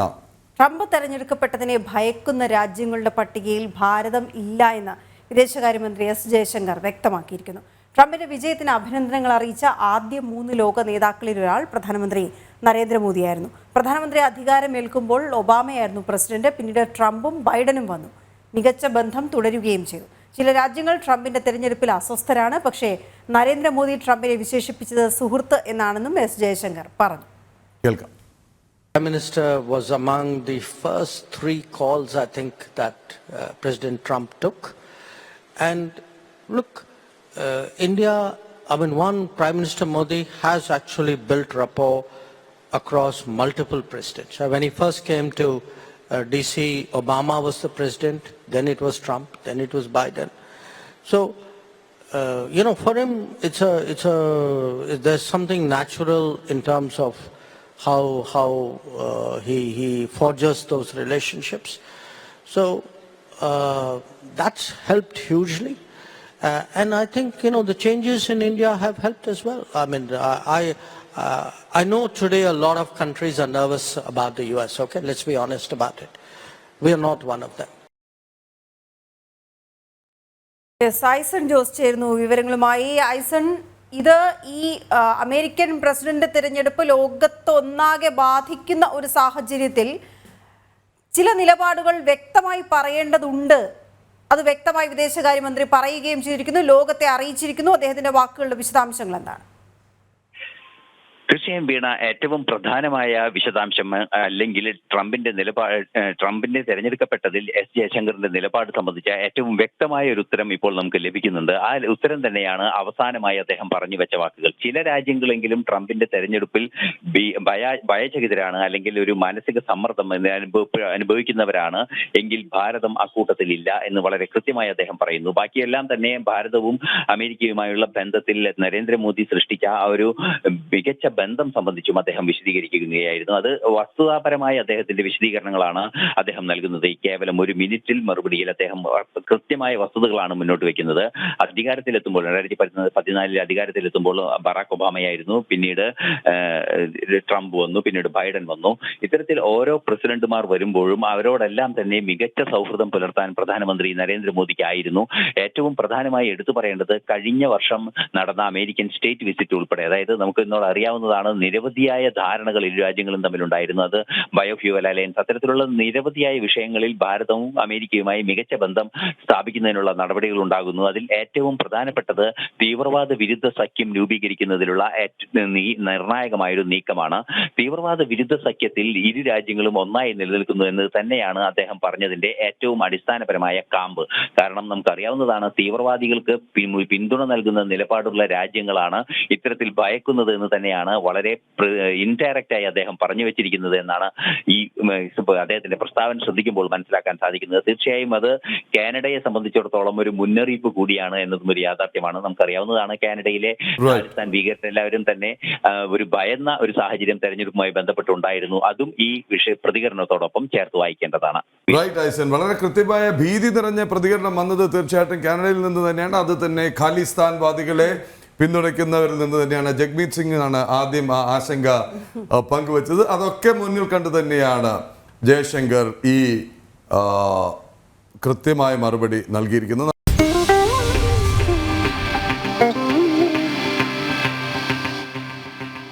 വീണ, അടുത്ത വാർത്തയിലേക്ക് പോകുന്നതിന് മുമ്പ് ഒരു കമന്റ്. രവീന്ദ്രൻ ഇടശ്ശേരി, 140 MLA-മാർ വഖഫിനൊപ്പം നിൽക്കുന്നു. ഒരു MLA പോലുമില്ല ശബരിമലയ്ക്ക്. ഗുരുവായൂർ ക്ഷേത്രത്തിന് മുനമ്പം വിഷയങ്ങളിൽ ഒന്ന് നോ എന്ന് പറയാൻ കഷ്ടമാണ്. ഗുരുവായൂർ ക്ഷേത്രത്തിലെ ഏകാദശി ഉദയാസ്തമന പൂജ ഉപേക്ഷിക്കാനുള്ള ദേവസ്വം ബോർഡ് തീരുമാനത്തിനെതിരെ തന്ത്രി കുടുംബം രംഗത്തെത്തിയിരിക്കുകയാണ്. ദേവസ്വം തീരുമാനത്തെ ചോദ്യം ചെയ്തുകൊണ്ട് കുടുംബാംഗങ്ങൾ ഹൈക്കോടതിയിൽ ഹർജിയും നൽകി. ആചാര ലംഘനം അനുവദിക്കില്ലെന്ന് ഹിന്ദു ഐക്യവേദി കൃത്യമായി പറഞ്ഞിരിക്കുന്നു. തീരുമാനം മാറ്റാൻ ദേവസ്വം തയ്യാറായില്ലെങ്കിൽ പ്രക്ഷോഭത്തിലേക്ക് നീങ്ങാൻ ഉറച്ചിരിക്കുകയാണ് ഹിന്ദു സംഘടനകൾ. ഇത് തന്നെയാണ് 7:30 മണിക്ക് ശേഷം പുത്തമ്പുരയിൽ ശ്രീ ആർ വി ബാബു പറഞ്ഞത്. ആനന്ദ് പുതൂർ ചേരുന്നു. ആനന്ദ്, വൈകിയെത്തിയ പ്രേക്ഷകർക്കായി ഏത് തരത്തിലുള്ള ആചാര ലംഘനത്തിനാണ് ദേവസ്വം ബോർഡ്, രാഷ്ട്രീയമായി നിയമിക്കപ്പെട്ട ഗുരുവായൂരിലെ ദേവസ്വം ബോർഡ് നീങ്ങുന്നത്?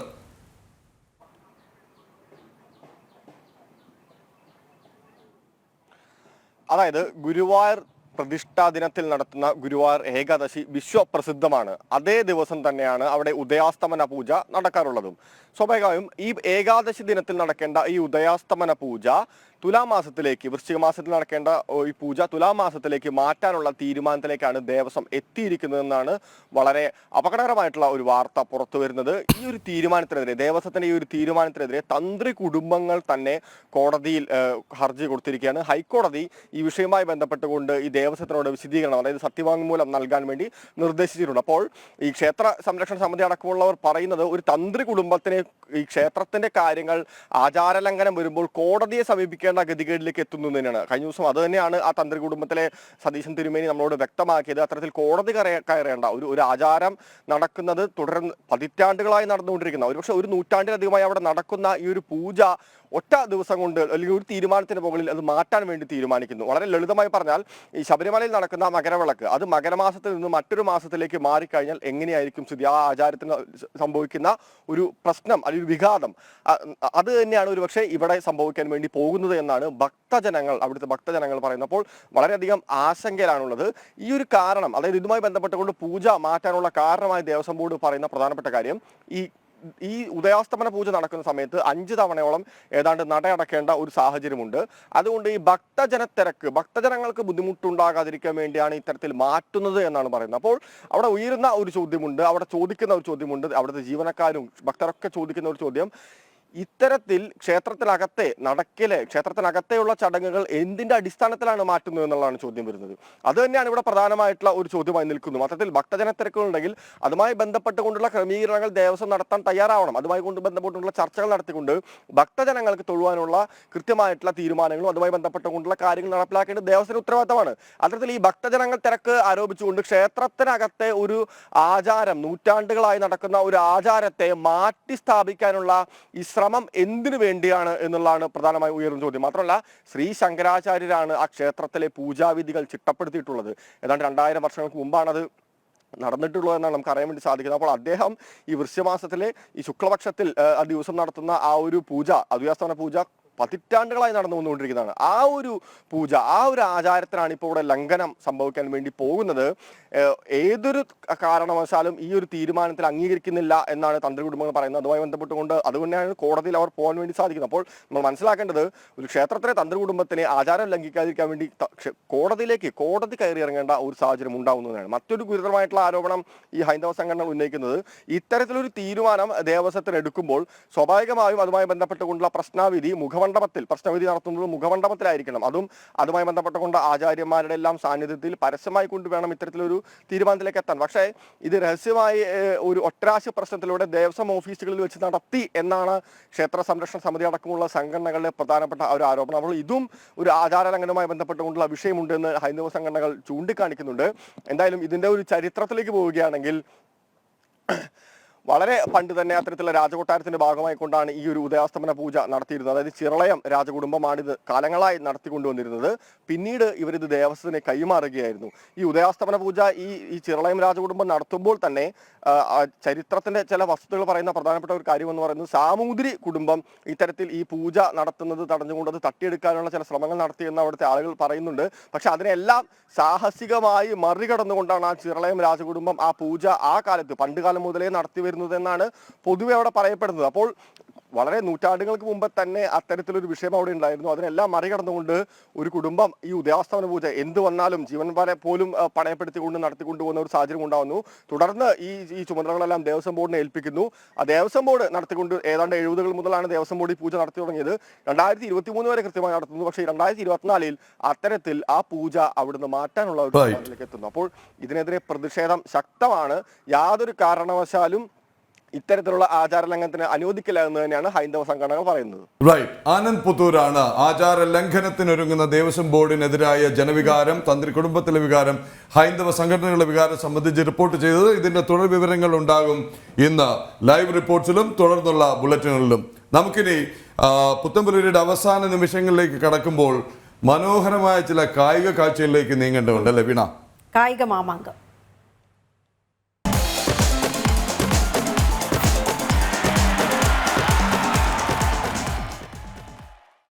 സംസ്ഥാന സ്കൂൾ കായികമേളയ്ക്കിടെ നമ്മുടെ ക്യാമറ കണ്ണിൽ പതിഞ്ഞ കുറച്ച് ദൃശ്യങ്ങൾ നമുക്ക് കണ്ടുവരാം. കൊച്ചിയിലെത്തി മത്സരങ്ങളും കാഴ്ചകളും കാണാൻ സാധിക്കാത്തവർക്കായി ഇത് പകർത്തിയത് Janam TV visual journalist Biju Paravur. കായികമേളയിൽ നിരവധി കാഴ്ചകളുണ്ട്. ഓരോ ദിവസവും വ്യത്യസ്തമായ കാഴ്ചകളാണുള്ളത്. പ്രധാന വേദിയായ മഹാരാജാസ് ഗ്രൗണ്ടിൽ നിന്നും നമ്മുടെ ക്യാമറമാൻ ബിജു പരവൂർ പകർത്തിയ ദൃശ്യങ്ങൾ കാണാം.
വൈവിധ്യങ്ങളായ കാഴ്ചകൾ കൊണ്ട് സമ്പന്നമാണ് കായികമേള. ഇപ്പോൾ കണ്ടത് അതിൽ കുറച്ചു മാത്രം. ബിജു പരവൂർ പകർത്തിയ ദൃശ്യങ്ങൾക്കൊപ്പം എം നിഖിൽകുമാർ, ജനം, കൊച്ചി. ഒരു കായിക രംഗത്ത് നിന്ന് മറ്റൊരു വാർത്ത കൂടിയുണ്ട്. പ്രഥമ സൂപ്പർ ലീഗ് കേരള ഫുട്ബോളിൽ കാലിക്കറ്റ് FC ജേതാക്കൾ. ആവേശ പോരാട്ടത്തിൽ ഫോഴ്സ കൊച്ചി FCയെ 1-2 ഗോളുകൾക്ക് തോൽപ്പിച്ചാണ് കാലിക്കറ്റ് കിരീടം ചൂടിയത്. 2 മാസക്കാലമായി മലയാളക്കരയിലെ സോക്കർ ആരാധകരെ ത്രില്ലടിപ്പിച്ച മഹീന്ദ്ര സൂപ്പർ ലീഗ് കേരളയിലാണ് കാലിക്കറ്റ് FC വിജയ കിരീടം ചൂടിയത്. കോഴിക്കോട് കോർപ്പറേഷൻ സ്റ്റേഡിയത്തിലേക്ക് ഇരമ്പിയെത്തിയ ഫുട്ബോൾ ആരാധകർക്ക് അവിസ്മരണീയമായ മത്സരം തന്നെയാണ് കാലിക്കറ്റും കൊച്ചിയും കാഴ്ചവെച്ചത്. മലബാറിന്റെ കാൽപന്ത് പെരുമകാത്ത കാലിക്കറ്റ് FC ടൂർണമെന്റിലുടനീളം പ്രകടമാക്കിയ മേധാവിത്വം കലാശപ്പോരിലും ആവർത്തിച്ചു. 15-ാം മിനിറ്റിൽ തോയി സിംഗ് ആണ് കാലിക്കറ്റിനായി ആദ്യം വല ചലിപ്പിച്ചത്. 71-ാം മിനിറ്റിൽ ബെൽഫോർട്ടും മിന്നും ഗോൾ നേടി. നല്ലൊരു ഹാപ്പി മൊമെന്റ് ആയിരുന്നു. വളരെയധികം സന്തോഷം. ഇങ്ങനൊരു ഇത്രയധികം ഫാൻസിന്റെ ഇടയിൽ ജയിക്കാൻ കഴിഞ്ഞതിൽ വളരെയധികം സന്തോഷം. നമ്മളുടെ ഈ ട്രോഫി നമ്മുടെ ഫാൻസിനും നമ്മളുടെ പ്ലേയേഴ്സ്, മാനേജ്മെന്റ് അത്രയധികം ഹാർഡ് വർക്ക് ചെയ്തിട്ടുണ്ട് ഈ ഒരു കപ്പ് കിട്ടാൻ വേണ്ടിയിട്ട്. അത് നമുക്ക് കറക്റ്റായിട്ട് നമുക്ക് തന്നെ ദൈവം തന്നു. വളരെയധികം നന്ദിയുണ്ട് എല്ലാവരോടും, ഫാൻസിനോടും എല്ലാവരോടും വളരെയധികം സന്തോഷം. കൊച്ചിക്കായി ടോറി ഹിൽട്ടൺ ആശ്വാസ ഗോൾ സ്വന്തമാക്കി. Indian super league, I league താരങ്ങൾക്കൊപ്പം മുൻ കേരള സന്തോഷ് ട്രോഫി കളിക്കാരടക്കമുള്ള വെറ്ററൻ താരങ്ങളും പ്രത്യേക ക്ഷണിതാക്കളായി എത്തിയിരുന്നു. ഫോഴ്സ കൊച്ചി FC സഹോടമയും നടനുമായ Prithviraj, Calicut FC brand ambassador Basil Joseph എന്നിവരും കാണികൾക്ക് ആവേശം പകർന്നു. മൊത്തത്തിൽ ഭയങ്കര ആവേശമായിരുന്നു. First season super league Kerala ഇത്രയും കളർഫുൾ ആവും, ഗ്രാൻഡിയർ ആവുമെന്ന് നമ്മളിപ്പോൾ ഫൈനലിൽ ഇങ്ങനെ ഒരു ദിവസം ഇവിടെ ഈ ക്രൗഡിന്റെ മുമ്പിൽ നിൽക്കുമ്പോഴാണ് നമ്മളും ഭയങ്കര ആവേശമായിരുന്നു. ക്രൗഡ് എക്സൈറ്റഡ് ആയിപ്പോയി. നമ്മൾ കാലിക്കറ്റിൻ്റെ ഒരു ഗ്രൗണ്ടിൽ, കാലിക്കറ്റിൻ്റെ മത്സരം ഹോം ഗ്രൗണ്ടിൽ വെച്ചിട്ട് ഫൈനലിൽ നമ്മൾ ജയിക്കുന്നത് നമ്മൾ കാണുക, അതിന് സാക്ഷികളാവുക എന്ന് പറയുന്നത് ഭയങ്കര മൊമെൻ്റ് ആണല്ലോ. അത് ഭയങ്കര സന്തോഷമുണ്ട്. ഞാൻ അങ്ങനെ എക്സ്പെക്ട് ചെയ്തില്ല നമ്മൾ എപ്പോഴെങ്കിലും ഇങ്ങനെ ഒരു സ്പോർട്സ്, നമ്മൾ ടി വിയിലൊക്കെയല്ലേ കണ്ടിട്ടുള്ളൂ, ഞാൻ അങ്ങനെ കണ്ടിട്ടുള്ളൂ ആക്ച്വലി. അതായത് ഒരു സ്പോർട്സ് ഇവൻറ്റ്, നമ്മളൊരു ഫൈനൽ മത്സരത്തിന് ആ ടീമിനെ റെപ്രസെൻറ്റ് ചെയ്തിട്ട് ഗ്രൗണ്ടിൽ വന്നിരിക്കുന്നു, കാണികളോടൊപ്പം കാണാൻ കഴിയുന്നു, പ്ലേയേഴ്സിന് അടുത്ത് ഇൻട്രാക്ട് ചെയ്യാൻ പറ്റുന്നു എന്നൊക്കെ പറയുന്നത് എനിക്ക് ഭയങ്കര ഫസ്റ്റ് ടൈം ആണ്. അപ്പോൾ എനിക്ക് ഭയങ്കര സന്തോഷം. ഇതങ്ങനെ മറക്കാൻ പറ്റാത്തൊരു ഓർമ്മയായിരിക്കും എന്തായാലും. ഇനി തുടർന്നും ഇത് തന്നെ കണ്ടിന്യൂ ചെയ്യാൻ പറ്റട്ടെ. കേരളക്കരയിലെ 6 നഗരങ്ങളുടെ നാമധേയത്തിലെത്തിയ ടീമുകൾ കേരള ഫുട്ബോളിന് പുത്തൻ ഉണർവ് തന്നെയാണ് സമ്മാനിച്ചത്. കേരള താരങ്ങൾക്കൊപ്പം ഫുട്ബോളിലെ പവർ ഹൗസുകളായ ബ്രസീൽ, സ്പെയിൻ തുടങ്ങിയ രാജ്യങ്ങളിലെ താരങ്ങളടക്കം കളം നിറഞ്ഞു കളിച്ചത് ആരാധകർ ആഘോഷമാക്കിയിരുന്നു. 1 കോടി രൂപയാണ് ജേതാക്കൾക്കുള്ള സമ്മാനത്തുക. 2ാം സ്ഥാനക്കാർക്ക് 50 ലക്ഷവും. ജനം, കോഴിക്കോട്. അങ്ങനെ താരങ്ങൾ അണിനിരക്കുകയാണ് അല്ലേ കളിക്കളത്തിലും. മുത്തുമുരളിയുടെ സമയം സമാപിക്കുന്നു, അവസാനിക്കുകയാണ്. എല്ലാ പ്രിയപ്പെട്ട പ്രേക്ഷകർക്കും ഒരിക്കൽ കൂടി നന്ദി. ലൈവ് റിപ്പോർട്ട്സ്, തുടർ വാർത്തകൾ തുടരും. നമസ്തേ.